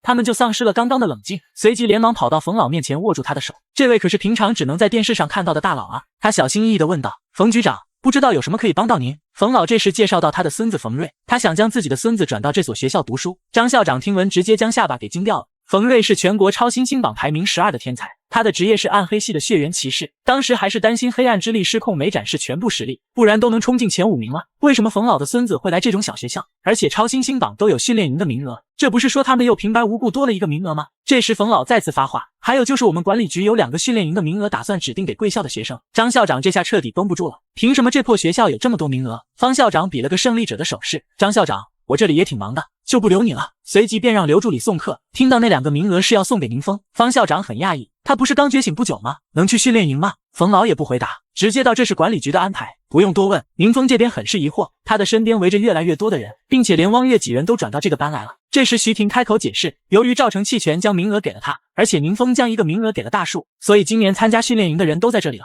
大树和冯瑞在商业互吹中，而汪月和长木秋对视的一瞬间就摩擦出巨大的火花。长木秋没想到被宁风大佬吸引的人有这么多，这更加激起了他的斗志，自己一定要加倍努力，不让大佬嫌弃，而且自己还有个礼物要送给他。想到这，他顿时俏脸通红。他们有说有笑的画面也给其他同学看得一清二楚。为什么宁风跟那群超新星关系那么好？这个阵容哪怕放在全国都是相当豪华了，身边突然热闹起来的感觉让宁风觉得很不赖。不过他也在想着赵成弃权是怎么回事，难道都没人在意他失踪的事情吗？冯瑞一把掏出一团礼物递给宁风，大佬，这本技能书是我前段时间的战利品，不知道你能不能用得上。宁风打开一看，没想到这竟然是召唤法术。召唤法师是非常稀有的职业，所以这类技能书也很难买到。这本技能书很值钱，看到被冯瑞抢先送礼，长木秋也立马将自己的礼物拿了出来，而他的礼物赫然也是稀有的职业战斗法师的技能书。但是宁风暂时学不了这2个技能，开学前本来想去第2处野生秘境升级的，却没想到那个秘境无法进入，只因为这个秘境需要组队挑战，开启人数就需要5个人。当时不太清楚那个秘境的信息，白跑一趟，也没能解锁新的技能栏。这2本技能书确实吸引人，自己也需要笼络一些人作为自己的信息来源。想到这，他微微一笑，非常感谢2位的好意，我这边也没什么好的回礼。随即他掏出2个礼物，这里有40瓶高阶经验药水，你们1人1半吧。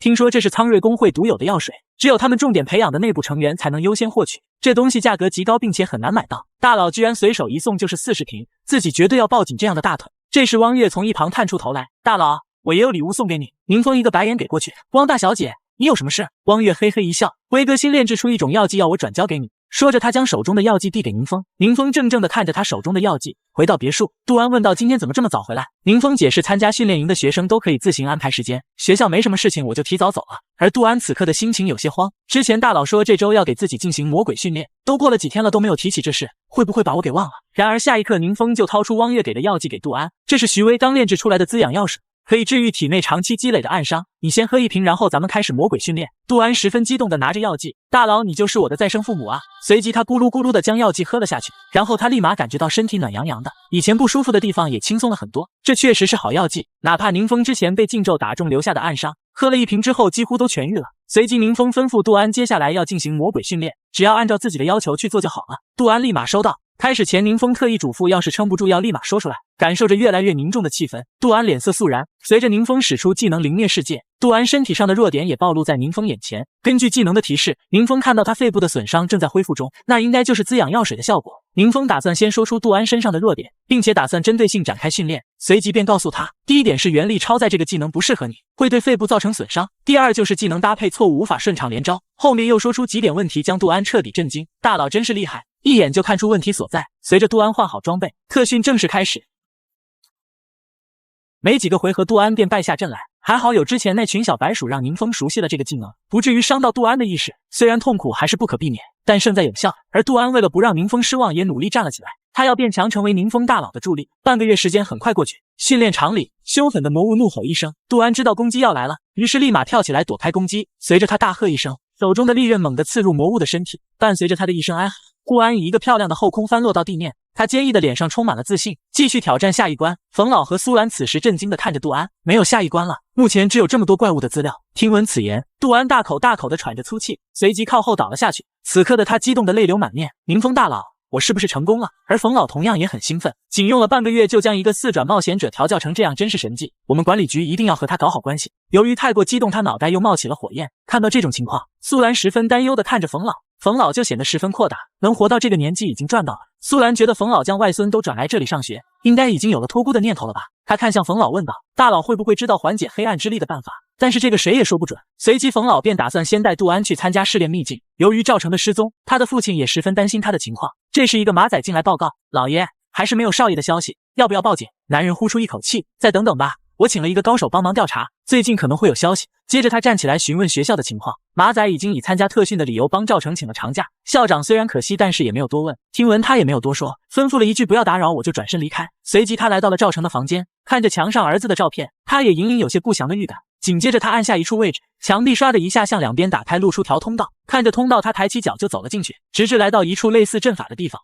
7大工会的会长聚集在苍瑞工会，这时冯老带着杜安出现，几位会长立马迎接上来。你好，杜先生，我是微雨工会的刘应真，很高兴能在这里见到你。杜安有些意想不到，这几位会长都是5转的强者，就算是自己以前的师傅都没办法让他们一起出面。神明的现身确实让他们乱了阵脚，而哪怕面对神明也能保持从容的，也就只有大佬了。这般大张旗鼓的迎接一个4转的冒险者，让苍瑞工会刚突破5转的蓝毛会长有些不满，并且这些老油条还拿自己的秘境来送人情，真 TM 的不要脸。一群人浩浩荡荡来到试炼秘境的入口，苍瑞工会的蓝毛这时阴阳怪气的开口，杜先生，大家都想欣赏一下强者的风采，希望您能够允许我们通过秘境的法阵进行直播。殊不知他这话正合杜安的心意，正好他也可以将画面传给宁风观看。7大工会的会长面面相觑，手机那边就是神秘大佬吧，要不要出镜混个脸熟？此时的宁风正在别墅拿着爆米花悠哉悠哉的看着电视，收到消息他立马查看起来，而杜安这边已经用自己的实力将刚刚还看不起他的几个工会会长震惊了，从30层到40层再到50层，没有丝毫的停顿，这已经超过了刘会长攻略的层数，直到出现在 BOSS 面前。杜安眸中的战意越发浓郁，随着怪物倒地的声音，杜安也终于成功通过试炼。秘境外的众人纷纷露出不可置信的神色，居然挑战成功了。正在这时，杜安突然被眼前的一幕吸引了注意，只见他面前突然涌起一阵剧烈的亮光，叮，恭喜获得神明的恩赐，一面盾牌缓缓飘落，叮，奖励内容为神之禁咒。会长们也没有想到神明的恩赐居然是禁咒，蓝毛此时肠子都悔青了，这明明是我的秘境，手痛奖励怎么到了别人手上？这时候秘境的法则检测着杜安的身体，叮，检测到宿主冒险者职业不够完善，无法习得禁咒。杜安霎时间呆愣了几秒，随即便看到奖励自动调整为神赐徽记，由于你的职业属于力量系，庇佑神明为12主神的真元圣灵，你有3条不同的职业路线，请选择进阶的方向。这3条职业路线分别为武灵剑尊，以气御剑杀伐果断；武极斗圣，无借助外力，一拳一脚皆是不容小觑；武道冰仙，擅长使用各种武器。杜安没有犹豫，立马选择了第一种武灵剑尊，毕竟自己的武器是短剑，武灵剑尊会更适合自己。伴随一道金光闪过，慢慢凝聚成一道徽记，叮，恭喜获得凝气徽记。神赐徽记由神力凝聚而成，蕴含着宇宙之中的本源规则。随着提示，杜安也将徽记吸收到体内。而由于杜安通关秘境，世界忽然产生了某种变化。快看上面那是怎么回事？只见天空高高挂着一道提示，完成神之试炼，月桂成废墟，世界等级+1，神赐徽记掉落提升到1%。此时各地的人们纷纷望向空中，这是怎么回事？天空突然就多了一股文字。宁风同样发现了世界的变化，而同时他通过试炼秘境的任务也显示已完成的状态，世界等级+1，这是面向世界的公告。杜安也在此时出来了。刘会长明白他的实力已经不能以4转来评判了，或者全世界的力量体系都会因为他的存在而颠覆。想明白这一点，几大工会的会长纷纷向杜安抛出橄榄枝，杜安只能无奈表示他并没有加入任何工会的想法。回到别墅后，杜安十分激动，自己没有辜负宁风的期望。由于当时手机看得不是很清楚，宁风画了一个形状询问杜安，当时的神赐徽记是不是类似长这个样子？杜安听到后惊呼出声，大佬你也知道这种徽记？宁风解释之前打副本的时候得到过一个，后面送给汪月了。了。随后他便思考起来，杜安说神赐徽记是由神力凝聚而成，难道因为我也拥有神力，才能在普通的秘境里打出徽记吗？还有更让我在意的一点是，难道我将要面对的威胁是12个主神？由于杜安成功挑战试炼秘境，为了夺得神赐徽记，各大公会纷纷开始寻找更多秘境，而杜安完成了试炼后，系统就判定宁风的任务已完成，说明只要掌握通关试炼的人，也能够将这份力量为自己所用。但是如果通关的是我的敌人呢？神赐徽记倒是小事，但通关秘境后有可能会得到禁咒，一旦禁咒被敌人拿到，必定会对自己产生威胁。如果自己的存在暴露给神明，必然会引发更大的麻烦。想到这，他叹了口气，有没有什么办法能够让通关秘境的都是自己人啊？这时杜安有些不安的开口道：“大佬，当时我还做了一件事，不知道对不对？”他回想起在苍瑞公会发生的事情，刚出秘境，蓝毛便说按照合约，试炼秘境的奖励他们公会是要回收的。杜安闻言直接掏出其余的奖励，神赐徽记已经被我吸收了，剩下的东西都在这里。蓝毛当即就炸了，不行，你必须要留下神赐徽记，但也只能想想而已。其他几人看到奖励的内容后也都惊讶起来，竟然是橙色套装部件、高阶宝石，并且还有一张遗忘药水的配方。这种药水可以清除一项指定技能，让技能栏重新变成空置状态。有了这种药水，等于多了一个选择的机会，这可是改变世界的灵药。只要垄断这2种药水，我们公会就能吸引到更多的强者。于是为了不让杜安泄露药水配方，他拿出合同规定和补偿，打算堵住杜安的嘴。但杜安此时却直接打断他，那张药方之前我就在神秘大佬那里见过，即便我不透露，大佬也会制作这种药水。听到这个消息，几个会长瞬间不淡定了。但是蓝毛还是不相信，这种文献都没有记载的东西，怎么可能被人掌握？杜安瞧见他这自负的态度，也沉默下来。而蓝毛见杜安没说话后，更是猖狂，属于我和诗雨的东西谁也夺不走。这时杜安微微叹气，其实你们的高阶经验药水大佬也有配方，而且早就炼制出来了。一番话把蓝毛震惊的当场石化，反应过来的他满脸的不敢置信，这怎么可能？其他人脸上也是充满了震惊之色，大佬居然知道秘境里的东西，杜安这样牛批，莫非早就用上这些药剂了？难怪宁风随随便便就能拿出40瓶经验药水送人。冯老一想到自己孙子已经抱上大腿，就忍不住笑出声来。刘会长注意到冯老的状态后，就问了句他在笑什么。冯老直接回了一句关你屁事，把刘会长气得够呛。这时候杜安也打算先行告别了，冯老也不打算再待下去，在众人的目光中潇洒离去。路上冯老也向杜安打探，大佬那里有没有其他药剂？黑暗之力已经将他的身体腐化了7、8层，但是他也想多活几年，可以尽量陪陪自己的孙子。杜安只好安慰自己可以帮忙问一下。冯老立马抱拳感谢。回到现在，杜安一副愧疚的模样道歉，我不应该擅自做决定的。宁风也没有怪罪他，冯前辈的忙能帮还是要帮的，就是不知道滋养药水对他有没有作用。想到这，他立马让杜安找个时间去给冯前辈送几瓶滋养药水试一下。而杜安拿着药水去找冯老，却被告知他并不在，于是便让苏兰帮忙转交。然而苏兰拿着药水去找冯老家，却连冯瑞都没有找到。苏兰很疑惑，他在这人生地不熟的能去哪？但他们不在，也只能明天再来了。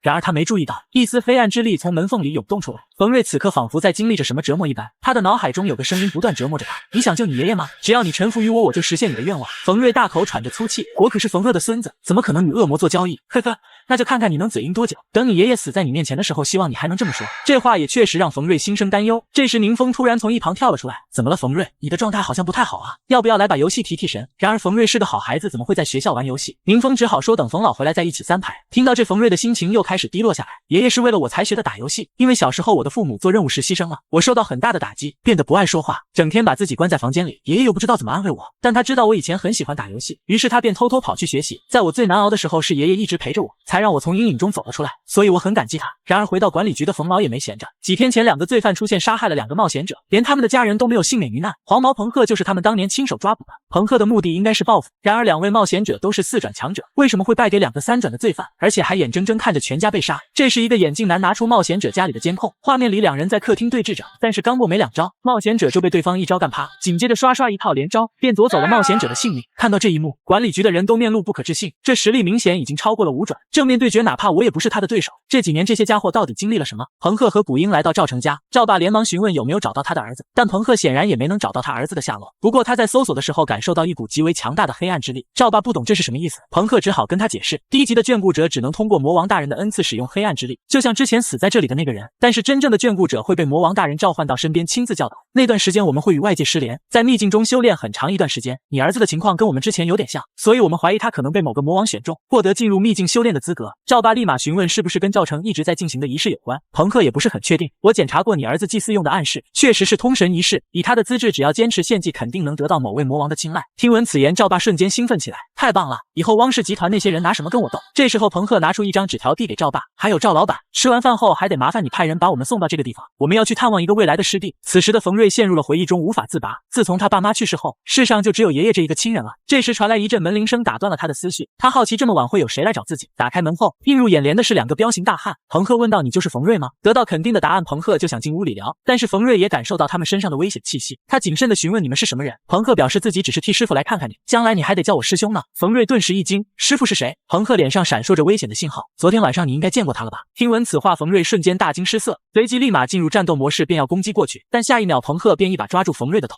随手一击就将墙给压穿。真没有礼貌，居然对师兄出手！冯瑞此时还想拍开彭赫的手，但彭赫丝毫没给他这个机会，又是一巴掌将冯瑞打出内伤。师傅叫我过来劝一下你，我想现在你可以冷静一下了吧？师傅很看好你，可以赐予你强大的力量，还能拯救你的家人，你只要点点头就能成为顶级强者了。但冯瑞哪里肯屈服给邪恶，狠狠地说了一句做梦。这时候古英走了出来，师兄，我进屋看了一下，冯局不在家。彭赫一脸的惋惜，我还想跟前辈打个招呼呢。听到他们在说自己爷爷，冯瑞气得浑身发抖，不许伤害我爷爷。瞧见他这模样，彭赫也没了兴致。我给你3天时间考虑，如果你想救你爷爷的命，就答应拜师，咱们既往不咎；如果你不答应，那3天后就是你爷爷的死期了。那张照片还是很适合做遗照的。某处野外部落副本，宁风这几天都在寻找秘境练级，可惜没找到合适的，只能找些普通的秘境积累实战经验。忽然一个牛头人攻击过来，宁风自信地举起法杖，一股浓郁的能量从法杖中迸发而出。宁风轻轻一挥，眼前的牛头怪便在巨大的爆炸声中变成灰烬。照这个速度下去，为了完成任务就得对附近的秘境下手了。这时他的口袋传来一阵抖动，原来是杜安的电话。大佬，冯前辈拜托我问你一件事情。听出杜安有些犹豫的语气，宁风还以为有什么难办的事情。这时杜安解释道，冯前辈想要拜神秘大佬为师，想问一下你的意思。这里是市2医院。宁风得知冯瑞受伤便跑来探望他，你恢复的怎么样了？冯瑞笑着说自己没什么大碍，但是还要检测一下自己的黑暗之力是否失控，所以还得住几天医院。他们在这里聊天的时候，彭赫2人的危险让国家都重视起来了，但是也没有丝毫解决的办法。冯老抱着最后一丝希望向大佬求救，没想到大佬居然答应了。杜安这时嘱咐道，冯前辈，这不是拜师收徒，只是找机会帮您特训。大佬喜欢平静的生活，但也不想看到恶人逍遥法外，大佬需要有一个隐秘独立的训练空间，方便他使用，也能顺便给您做特训。这时病房里传来的声音吸引了他们的注意，喂，你们来干什么？冯老和杜安听到后马上向病房跑去。病房内出现在冯瑞面前的是彭赫2人，你们来干什么？赶紧滚！彭赫举起果篮，都怪师兄下手没个轻重，害师弟住院了，师兄心中过意不去，来给你赔个罪。冯老跑进来看到这一幕，直接气得冒出了熊熊火焰。彭赫丝毫不慌，冯局长，您该不会想在这种地方跟我动手吧？冯老心中恼怒，但也没做出什么动作。彭赫见他不动手，心中更是不屑，既然不打算动手，那我们就先告辞了。师弟，别忘了你还有2天时间考虑。说完便带着古英离开了病房。走出门口的时候，古英还吐出一口口水，吐在了杜安身上，笑得甚是嚣张。冯老这时也恢复过来了，对着杜安说了声抱歉。杜安连忙摆手说这不是您的错。在场只有宁风始终一脸的轻松。吃水果吗？这水果看着挺新鲜的，别浪费了。彭赫以为他们的任务快要完成了，晚上还叫了2个小姐姐一起喝酒，他们搂搂抱抱玩得不亦乐乎。彭赫这时舔了舔嘴巴，听说汪氏集团的千金挺不错的，赵爸秒懂。汪月那丫头本来小程打算留作祭品的，您要是喜欢那她就是您的。在彭赫乐的哈哈大笑时，他身后的墙壁突然爆炸开来，顿时好好的屋子里涌起一大阵烟尘。戴着面具的杜安和宁风从烟雾中走了出来，赵爸立马站了起来，大声质问，你们是什么人？杜安此时开口，除了彭赫、古英，其他无关人员速速离开，听到是来找他们的。彭赫和古英顿时兴奋起来，黑暗之力不断涌动。下一刻古英猛地窜出，他拿出武器就向杜安袭去。杜安这时快速地拔出武器，仅用一只手便挡住了古英的攻击。见自己的攻击被挡，古英明显呆愣下来。此时杜安已经大概知道对方的实力已经超过了5转，如果不是大佬为我进行特训，又让我获得了神明的恩赐，我可能会被他瞬间秒杀。古英面露不敢置信，这个家伙居然能挡住了我的攻击。此时他的脑袋疯狂运转，他肯定是用了所有的力量挡住我一瞬间，然后让后面那个法师趁机进攻。难道你们以为用这种战术就能打败我吗？然后他立马寻找宁风的身影，只见宁风悠哉地找了一个凳子坐下，他把武器随手放在一边，并且还拿起一包瓜子啃了起来。这把古英整不会了。见古英在和自己打斗时还分心，杜安直接一刀劈了上去。古英见状瞬间后退几步，随即召唤出全副武装，然后就跟不要命似的冲了上来。双拳碰撞间，一股强大的压力四散开来。赵爸几个普通人只能看着他们战斗，不是说让我们离开吗？现在根本不敢过去，怎么办？这时一旁的彭赫吸引了他们的注意，他的脸色很不好。只见他拿出武器，散发出一股强大的气势，然后走向宁风，一阵刀光闪过，快速向宁风砍去。居然敢打扰自己嗑瓜子！宁风眼神凌厉地看向袭击者，随即一甩便弹开了他的攻击。彭赫手中的武器雷光萦绕，此时的他也不敢小觑宁风了，直接将铠甲召唤了出来。宁风举起剑，一抹红芒将他手中的剑覆盖，这是由技能附魔利刃蜕变的黑暗禁咒，屠戮本性。同时使用魔法武器与近战武器的时候，将会持续提升全属性，最高可增加100%。朋克暗自心惊，怎么会有这么强的战斗法师？这时他脚下地面突然裂开，一根尖刺拔地而起。然而朋克早有防备，闪身便躲过了偷袭。但这时又一道攻击袭来，他急忙抬起刀来格挡。这伤害不大的攻击让他觉得这次的对手就像个缺乏战斗经验的新手。但下一刻他反应过来，不对，他是故意的，一定有阴谋，我得小心。紧接着他再次举起刀砍向宁风，宁风手中的剑嗡嗡作响，两人打得有来有回。朋克狠厉的攻击始终被宁风轻而易举的化解。差不多了解对方的实力后，宁风眼神瞬间凌厉起来，陡然加快的攻击速度让朋克猝不及防。他着急忙慌地挡住攻击，然而宁风的下一击紧接着快速袭来，朋克也只能勉勉强强挡住要害，任由攻击落在他的身上。我就知道有诈，这家伙怎么越打越强？在快撑不住的时候，他喊了暂停。不过宁风倒是要看看他还有什么要说的。朋克缓了一会开口，虽然我不知道你是谁，但是我们可以坐下来好好聊聊的，没必要争个你死我活。宁风沉默了片刻后说道，不行，我的目的就是你死我活。朋克听后大怒，混蛋，你不要太嚣张了，在我师父眼中你只是一只臭虫而已。你师父就是那个秘境魔王？没错，我师父的强大不是世人能想象的，别说人类冒险者，就算是秘境里的魔王，死在我师父手里的也不计其数。他老人家最大的兴趣就是把强敌的遗骸制作成精美的装饰品。宁风突然发问，你师父喜欢收集魔王的遗骸？朋克还在以为宁风怕了，大笑一声说没错，殊不知宁风满脑子想的都是终末遗毒。他顿时露出饿狼般的面孔，你师父在哪里？也不怪他这副神情，当初他只是吸收了一个终末遗毒，就全属性提升100，这诱惑力没人能挡得住。在他们战斗开始没多久，孤鹰小队就来到了赵氏企业，有目击者说上面住的人可能就是朋克和古鹰。下一刻冯老手中搓出一个光团，这是技能探测术，随即他把光团往上一扔，光团便如同坐火箭般快速上升。冯老闭上眼睛，神识跟随着光团往上走，直至到他们战斗的地方停下。画面里朋克正在跟一个神秘人打斗，但他此时的样子仿佛并不轻松，并且这个戴着面具的神秘人身上有着魔法波动，应该是使用了某种伪装术。落入下风的朋克显然很不甘心，他不断的提高着自己的属性，全属性加20%，全属性加40%，全属性加60%。宁风也只是微微举起法杖挡住攻击，明显没有用出全力。冯老不由得感叹，好厉害，招式朴实无华，光凭属性就能压制对手，这是哪来的强者？在朋克全属性提升到80%的时候，他化作一张巨大的深渊巨口扑向宁风，咕噜一声把宁风吞了进去。现在的朋克已经不能称之为人类了，居然能逼我使出这招，真是麻烦，这一招我是要承受代价的呀。看到神秘人被吞了，冯老脸色难看，居然连那么厉害的人都不是对手。陆安和古鹰互相打出一招后随之分开，古鹰嘲笑道，你伙伴刚刚被吞掉了，你就不担心吗？杜安丝毫不受影响，替大佬担心我还不够资格。说完一刀劈向古鹰，在他胸口开了一道口子，而且你也不够资格。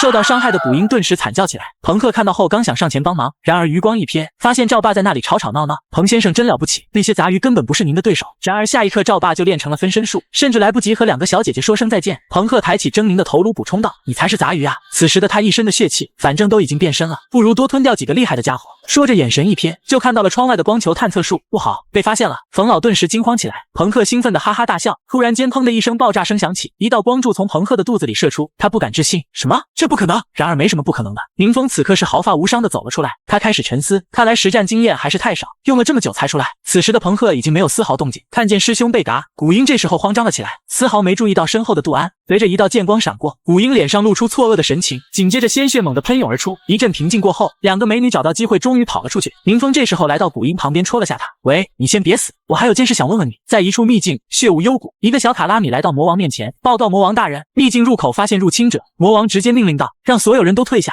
敌人是来找我的。他显然知道入侵者的信息，下一刻他拿出几块碎片，朋克和古鹰的魂器都碎裂了，说明他们已经死了。但古鹰在临死前激活了魂器。魔王依稀看到一幅画面，告诉我你们的师傅在哪里？古鹰断断续续地回复道，我师傅他在鱼祖山的秘境，他会替我们报仇。了解事情经过的魔王对手下说，对方能杀掉朋克和古鹰，你们不是他的对手，还是由我来亲自出马吧。看着慌忙逃走的小弟，魔王不由得叹了口气，我的下属虽然忠心，但是太弱鸡了，只有像人类这样的特殊种族才能靠自己不断升级，并且通过献祭为我带来更多力量。这时他的身体突然蠕动起来，一个骷髅头从他的胸口冒出来，魔王拿起骷髅头轻轻抚摸，以前我还只是个普通的魔王，意外得到这枚高阶魔王的遗毒，他不仅让我获得了强大的力量，还让我学会了驱使人类的方法。在他的帮助下，我一次一次战胜自己的敌人，然后将他们制成战利品，这一次依旧是替我增加收藏罢了。说着他举起骷髅头哈哈大笑，然而下一刻一道巨大的雷电猛然轰下，劈到了猝不及防的魔王身上。果然装逼容易招雷劈，不出意外这道雷电还是出自宁风之手。看到这秘境布满了雾气，完全看不到路，宁风直接使出禁咒，雷眼坠空，还想训练一下实战，谁知道一个怪物都没有。然而他不知道他的一个技能已经将秘境清空了。这时一道提示弹出来，叮，发现终末遗毒。宁风大喜，果然弹出提示了，看来终末遗毒没有损坏，根据气息指引是这个方向。说着他就往秘境走了进去，找到了，在那个黑漆漆的雕像手上。随即宁风便立马开始始了吸收，吸收的同时还不忘吐槽，骗子，还说有不计其数的遗骸，明明就只有一个。宁风要是知道其他遗骸都被他破坏了，估计肠子都得悔青。吸收完后，感受全属性再次提升100，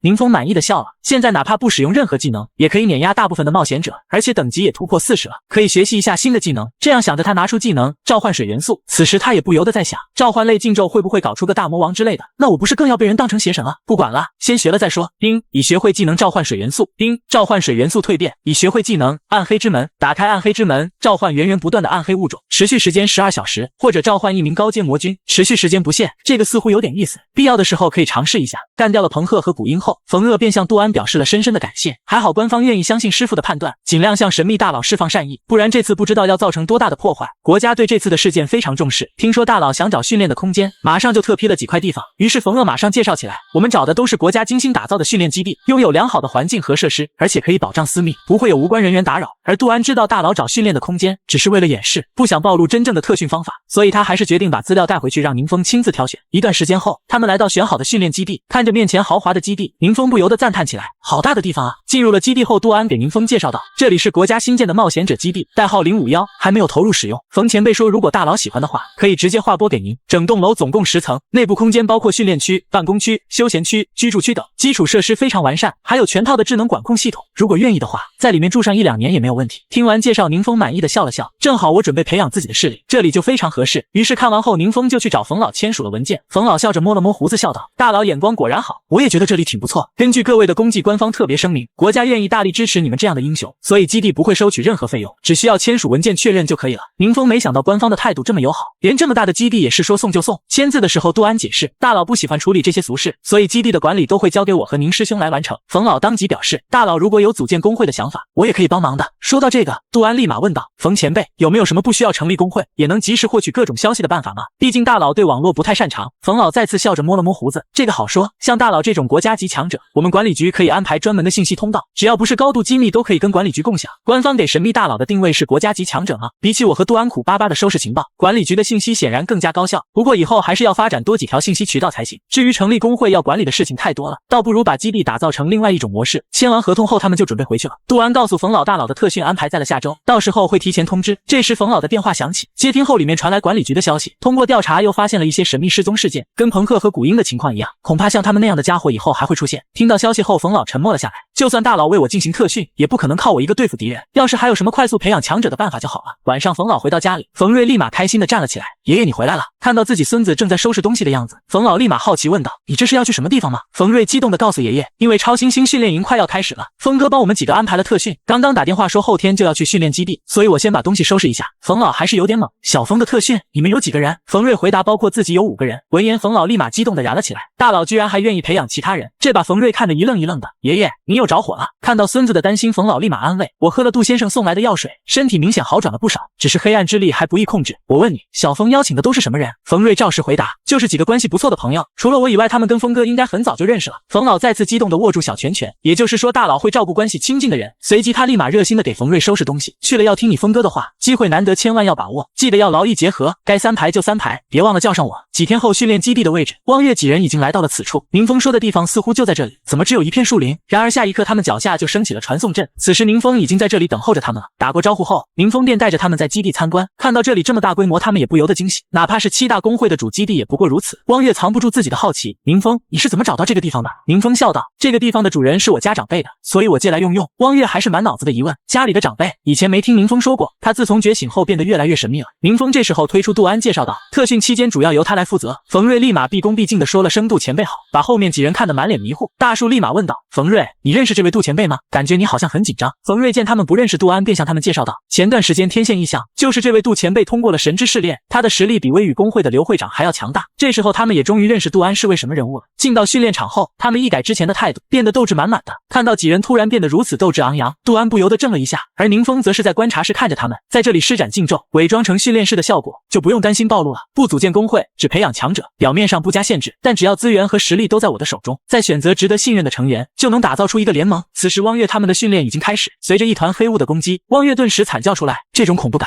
这种压抑感，简直太真实了。如果不是特训，而是用作攻击手段，绝对会让人意志崩溃。难道宁风变强也是经受了这样残酷的考验吗？此时的大树和徐婷也在咬牙坚持，我们两个不是超新星，从不奢望自己依靠努力能够胜过别人的天赋。但是宁大佬让我们看到了这个希望。冯瑞举着剑，内心坚定，我不能永远依赖爷爷的保护，我也想保护重要的人。徐伟显然也有他自己的目标。看着大家的表现都很不错，宁风松了一口气。汪月几人的首次特训结束，他们累得气喘吁吁。这时杜安走进了训练场。今天的训练到此结束，各位先好好休息，明天开始就由我带大家进行针对性训练。训练完后，大家便来到了贵宾室准备吃饭。汪月对这次的特训很满意，虽然才开始训练，但是今天的收获都已经超过之前几年。如果靠自己领悟，根本发现不了弱点所在。冯瑞也想不到自己今天都已经拼尽全力了，但体内的黑暗之力却没有一丁点要失控的迹象。忽然间，徐婷猛地扑在桌面哭了起来，这也引起了宁风的好奇。小婷这是怎么了？汪月解释道，这段时间小婷和大树的压力都很大，因为咱学校参加超新星训练营的名额比较多，所以在网上引起了很多质疑的声音。宁风没想到还发生了这样的事情，立马拿起手机搜索，在哪里？我去看看。随着汪月的引导，终于找到了网上的评论。只见上面一连串的质疑和谩骂。秦于七中是什么学校？听都没听过，怎么没有看到叫赵成的？是那3个没在榜上的走后门把人家踢掉了吗？很有可能。那个徐婷和什么树的成绩很一般，根本不配上训练营。要是里面没黑木狗都不信，还要那个叫宁风的更牛批，什么信息都查不到，有关系就了不起吗？等着被训练营教他们做人吧。然而刷着刷着，突然就看到一个账号，居然在每一个骂我们的帖子后面反驳，根本就不是你们说的那样，不了解就别瞎说。随着反驳，那些网络喷子再次出现，你不会就是那个叫徐婷或者宁风的垃圾吧？然而当他们点进去看这个账号的信息时，却没想到这人竟然是超新星榜第4的常木秋。刚刚一口一个垃圾的人呢，怎么不出来说话？宁风也没有想到常木秋居然为自己说话，而且发帖的时间好像都是今天。这时候徐婷也恢复了过来，大家不用再看那些留言了，本来拿到训练营的名额我还紧张死了，就怕给宁大佬丢脸，多亏这次特训让我一下子就不紧张了，我是因为开心才哭的。宁风笑道，你们尽管安心训练，过几天我再送你们一份礼物。汪月还想问是什么礼物，宁风笑而不言。在一阵欢声笑语中，只有汪月被气成了表情包。夜晚，漫天的繁星闪烁，房间里，宁风一人坐在床上思考，因为在上次吸收的魔王记忆里，居然找到了关于我这个邪神的信息。其实诞生自黑暗之力的邪神总共有7个，是秘境怪物们共同信奉的神之，但是我这个邪神并不属于这7个之中，并且恰恰相反，我这个邪神曾经是12主神之一，他的称号就是全能法神。他曾经与另外11个主神一起带领自己的眷族消灭了7个正牌邪神，让所有的魔物不敢再入侵光明世界。但是令人没想到的是，摆脱黑暗威胁的全能法神开始沉迷黑暗之力的研究，居然走火入魔。幸亏另外11位神明及时发现，与全能法神大战一场，全能法神不敌，趁机逃走，从此成为了邪神。这个传说在光明世界一直流传，人们对此深信不疑。然而黑暗的魔族之间却有着完全不一样的传说。魔物阵营的说法是，摆脱了黑暗威胁的神明眷族们渐渐失去了危机感，信仰也渐渐减弱，不再一味依赖神明，这让神明们非常愤怒，因为他们创造了自己的眷族，就是为了获得更多的信仰之力。于是神明们开始鼓动眷族们互相攻伐，把他们当作取乐的工具，牺牲的祭品。就连隐藏在黑暗之中的魔物，都在神明们的默许之下开始冒头。这也是秘境的来历。只有全能法神性情恬淡，并不在意信仰的多少，因此没有参与这场游戏。但天有不测风云，战火还是波及到了全能法神的眷族。由于毫无防备，整个眷族几乎被屠杀一空。愤怒的全能法神要求众神停止这场毫无意义的闹剧，却被众神奚落和嘲笑，而双方的矛盾不断激化，终于爆发了一场大战。一向与世无争的全能法神爆发了强悍的战斗力，11个主神2死6伤，才将全能法神逼退。没人知道全能法神后来究竟去了哪里。有传言说，他进入了一个未知的空间，既非光明也非黑暗，从此消失不见。众神担心遭到报复，一边极力抹黑全能法神的形象，一边极力寻找全能法神的下落。宁风只能惊叹，真是厉害，1打11都能在干掉2个神明之后全身而退，难怪系统丝毫不慌。所以之前该不会是自己太过紧张了吧？说不定我这个邪神的名头是被污蔑的。可惜记忆中的信息到这里就没了，还是不清楚全能法神的结局，毕竟这些都是传说，真假难辨，还是得继续练级，不能拿着自己的性命去冒险。想到这里，他立马就要准备找个秘境开始练级。根据冒险者管理局在全国范围内获取的信息，宁风找到了不少无人管理的秘境。刚进来，宁风就看到一群牛朝自己冲来，他举起法杖，一丝丝光芒不断汇聚，下一刻一道巨大的冲击波从法杖中释放出来。随着经验值的提升，宁风查看起小牛的属性，这些小怪经验值不低，看来 BOSS 爆出好东西的几率会很大。随着不断深入，没过多久，宁风终于找到了秘境 BOSS 的所在。看到牛头怪，他一跃而起，快速的冲到牛头怪面前，举起手中的剑就朝着牛头怪砍下。伴随一阵金铁交加的声音，一道猛烈的攻击砸到了牛头怪的大脑门，他手中的剑终于承受不住威力而支离破碎。看着手中的断剑，他不由得无语起来。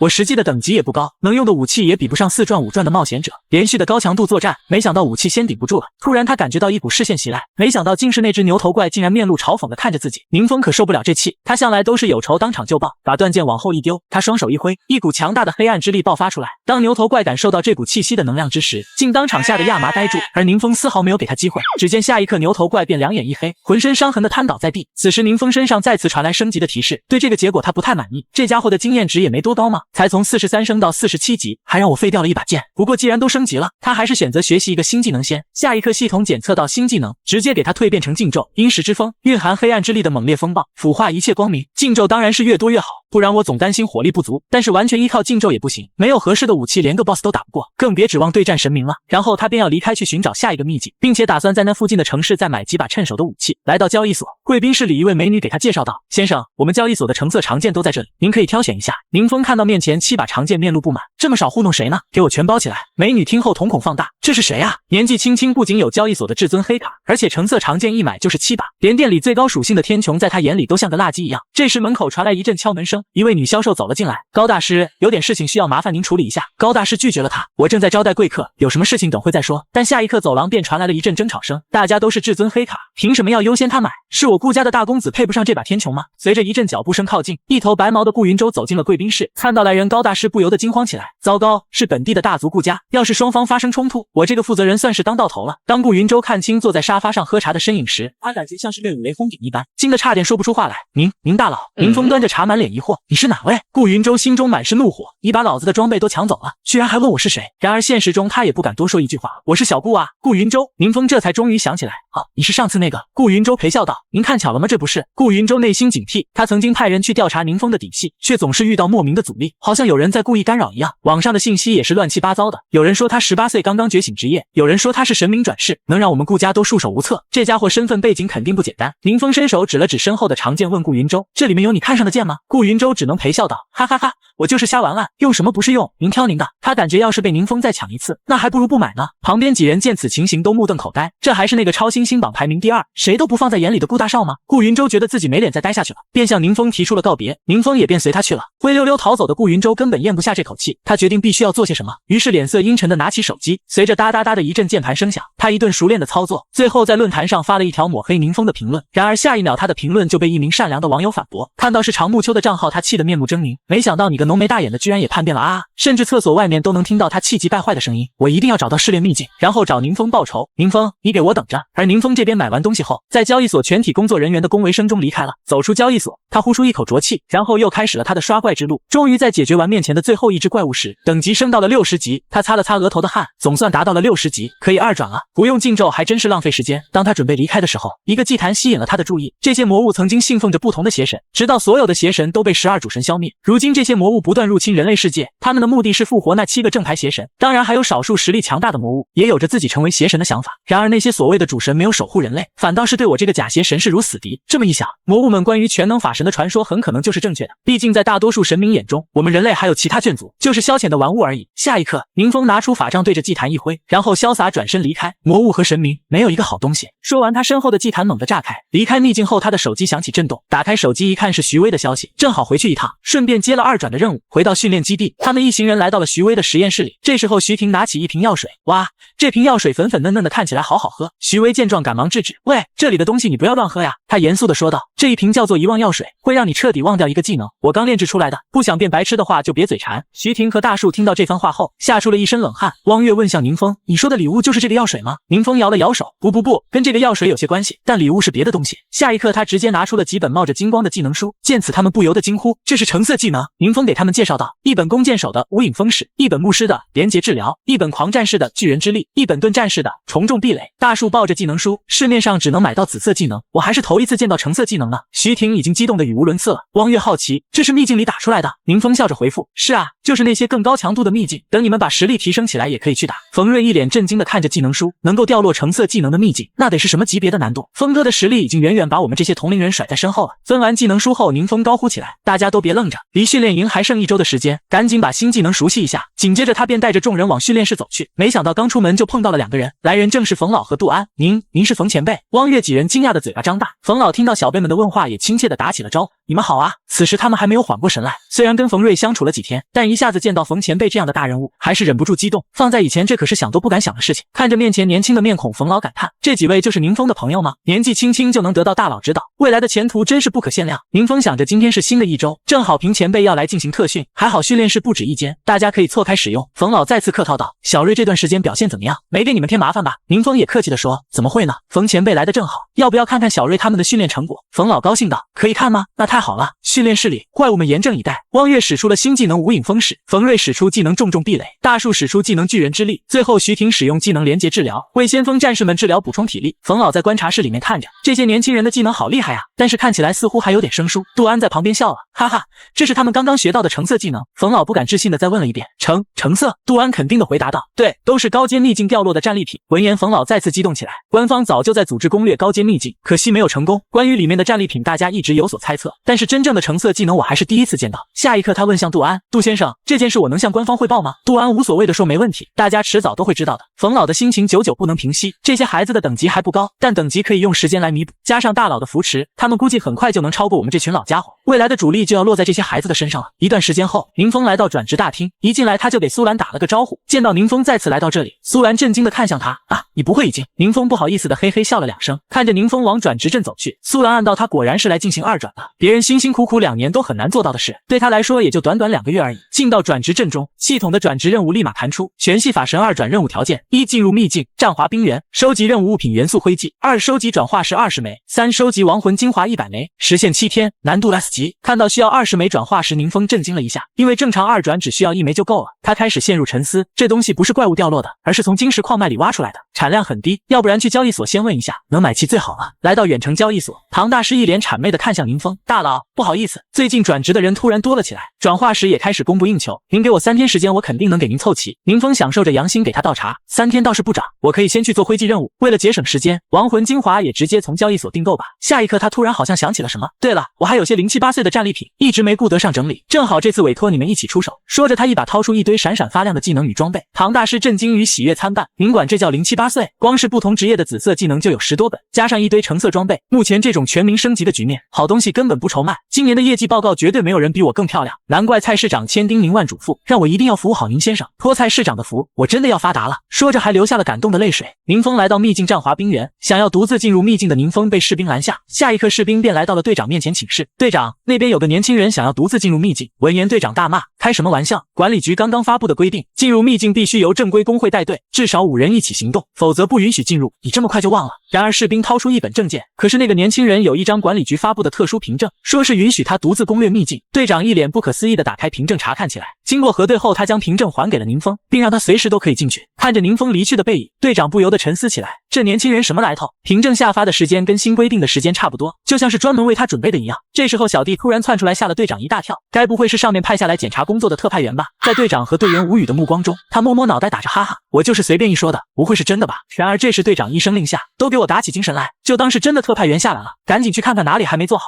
此时宁风已经进入了秘境，还好事先跟冯老提了一句，才拿到了这个凭证，获得独自进入秘境的权利。没一会他便来到了一座吊桥前，看着面前的警示牌，他沉思片刻，下一刻居然一跃而起，竟是越过围栏，直接往悬崖跳了下去。随即他双手交叉，法力运转之间，一根尖刺竟是从崖壁上窜出，紧接着一根根尖刺也是冒了出来，他借助尖刺作为跳板不断的往下移动，很快的功夫便是来到了崖底。宁风抬起头向上望去，没想到这样看起来，这悬崖还是挺高的。就在这时，宁风面前竟是出现了一道怪物的身影，他缓慢的来到了宁风的面前。宁风大喜，这就是隐藏 BOSS 吗？好帅！下一刻他掏出了法杖和长剑，浑身强大的气势散发出来，准备和怪物好好的打一架。却见怪物突然开口，神主大人，是您亲自降临了吗？这个问题把宁风问得满头雾水。然而怪物接着说道，属下虽然已经无法事物，但仍能感觉到您就是神主大人，您或许已经认不出我了，属下是您忠诚的眷族，大法师韩英。闻言宁风严肃起来，什么神主大人？他在叫谁？是不是认错了？居然被隐藏 BOSS 叫神主，难道我真就跟邪神一个风格？这时宁风仿佛便秘一样开口道，那个你怎么会变成现在这样子？怪物想一想回道，抱歉，属下也说不清楚，原本我们遭到其他眷族的袭击，死伤惨重，属下也在这场战争中被敌人所杀，可是不知道什么时候属下就出现在了这里，脑海中不断有古怪的低语，像是某种残酷的精神折磨，激发出属下心中无法遏制的杀意，直到您的出现，属下才突然清醒过来。宁风沉思，我记得全能法神的眷族曾经遭到过袭击，难道神主大人是对全能法神的称呼？怪物此时泪眼汪汪，神主大人，您是来解救属下的吗？闻言宁风支支吾吾起来，他都有些不好意思打断对方的自我感动。见此怪物情绪突然变得很低落，但宁风也无可奈何，为了不让怪物有所期待，宁风决定还是对其坦白，不好意思，我可能不是你口中的神主大人，我只是一个学生，接到了任务要来杀掉你。怪物闻言不由得重复着宁风的话，紧接着立马两眼发光，所以您是来帮我结束这种痛苦的对吗？面对韩英的询问，宁风一时间也不知道该怎么回回答。虽然韩英不知道这些年发生了什么，但他觉得神主大人肯定是失去了一些记忆，因为他是肯定不会认错的，即便面前的不是神主大人，也是与他关系亲近之人。随即他便大声呐喊：伟大的万法之主，尊敬的全能法神大人！这突然的一幕让宁风愣住，但他仔细想想，自己的职业仿佛就是全能法神。闻言，韩英立马兴奋地大笑起来，属下就说不可能认错，大人请动手吧。宁风有些不忍，我需要获取1枚元素灰烬，除了杀死你之外，还有别的办法吗？韩英明白宁风的顾虑，但死亡对他而言就是一种解脱，而且他也确实不清楚其他办法。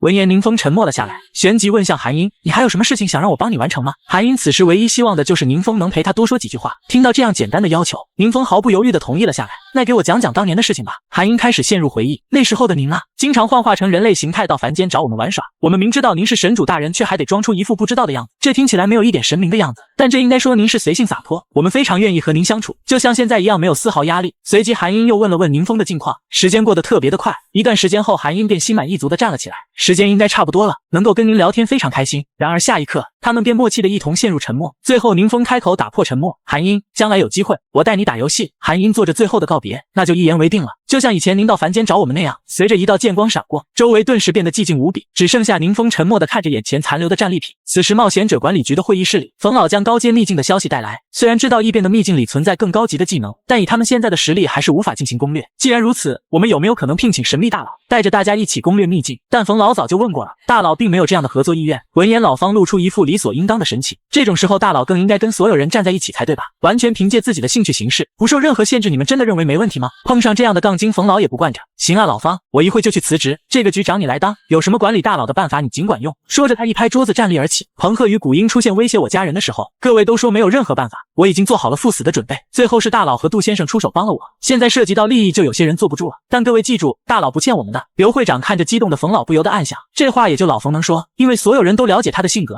绝不会有半点私心，否则底下怕是早就吵成一团了。随即他问向冯老，听说你准备过几天去攻略高阶副本？得到肯定的答复，他立马让冯老给他留个队员的位置。其他几人也纷纷响应。缺牧师吗？算我一个。冯前辈，我帮您扛行李。看到大家这么有干劲，冯老再次冒起火焰。大佬的魔鬼特训确实很凶残，我也足足躺了2天才缓过来，不过进步也确实相当明显。而刘会长此时也不由得无语起来，就说这老家伙没私心，哪怕稍微有点想法都在这颗脑袋上反映出来。完成任务的宁风再次来到转职大厅，随着一声转职完成的提示响起，宁风再次收获被动技能诡秘屏障，此技能可免疫一切探查技能。而宁风此时已经证实了，从周末遗毒那里得到的记忆是对的，全能法神根本就不是邪神，他只是像我一样想过自己喜欢的生活。但韩英说我的感觉与全能法神一模一样是什么意思？难道是系统跟全能法神有什么关系吗？还有早已死去的韩英为什么会变成秘境的隐藏宝，并且他掉落的物品中还有1枚吊坠，其中还注视着韩英的精魄没有消散，意思是他还能复活吗？看着手中的吊坠，宁风带着满脑子的疑惑。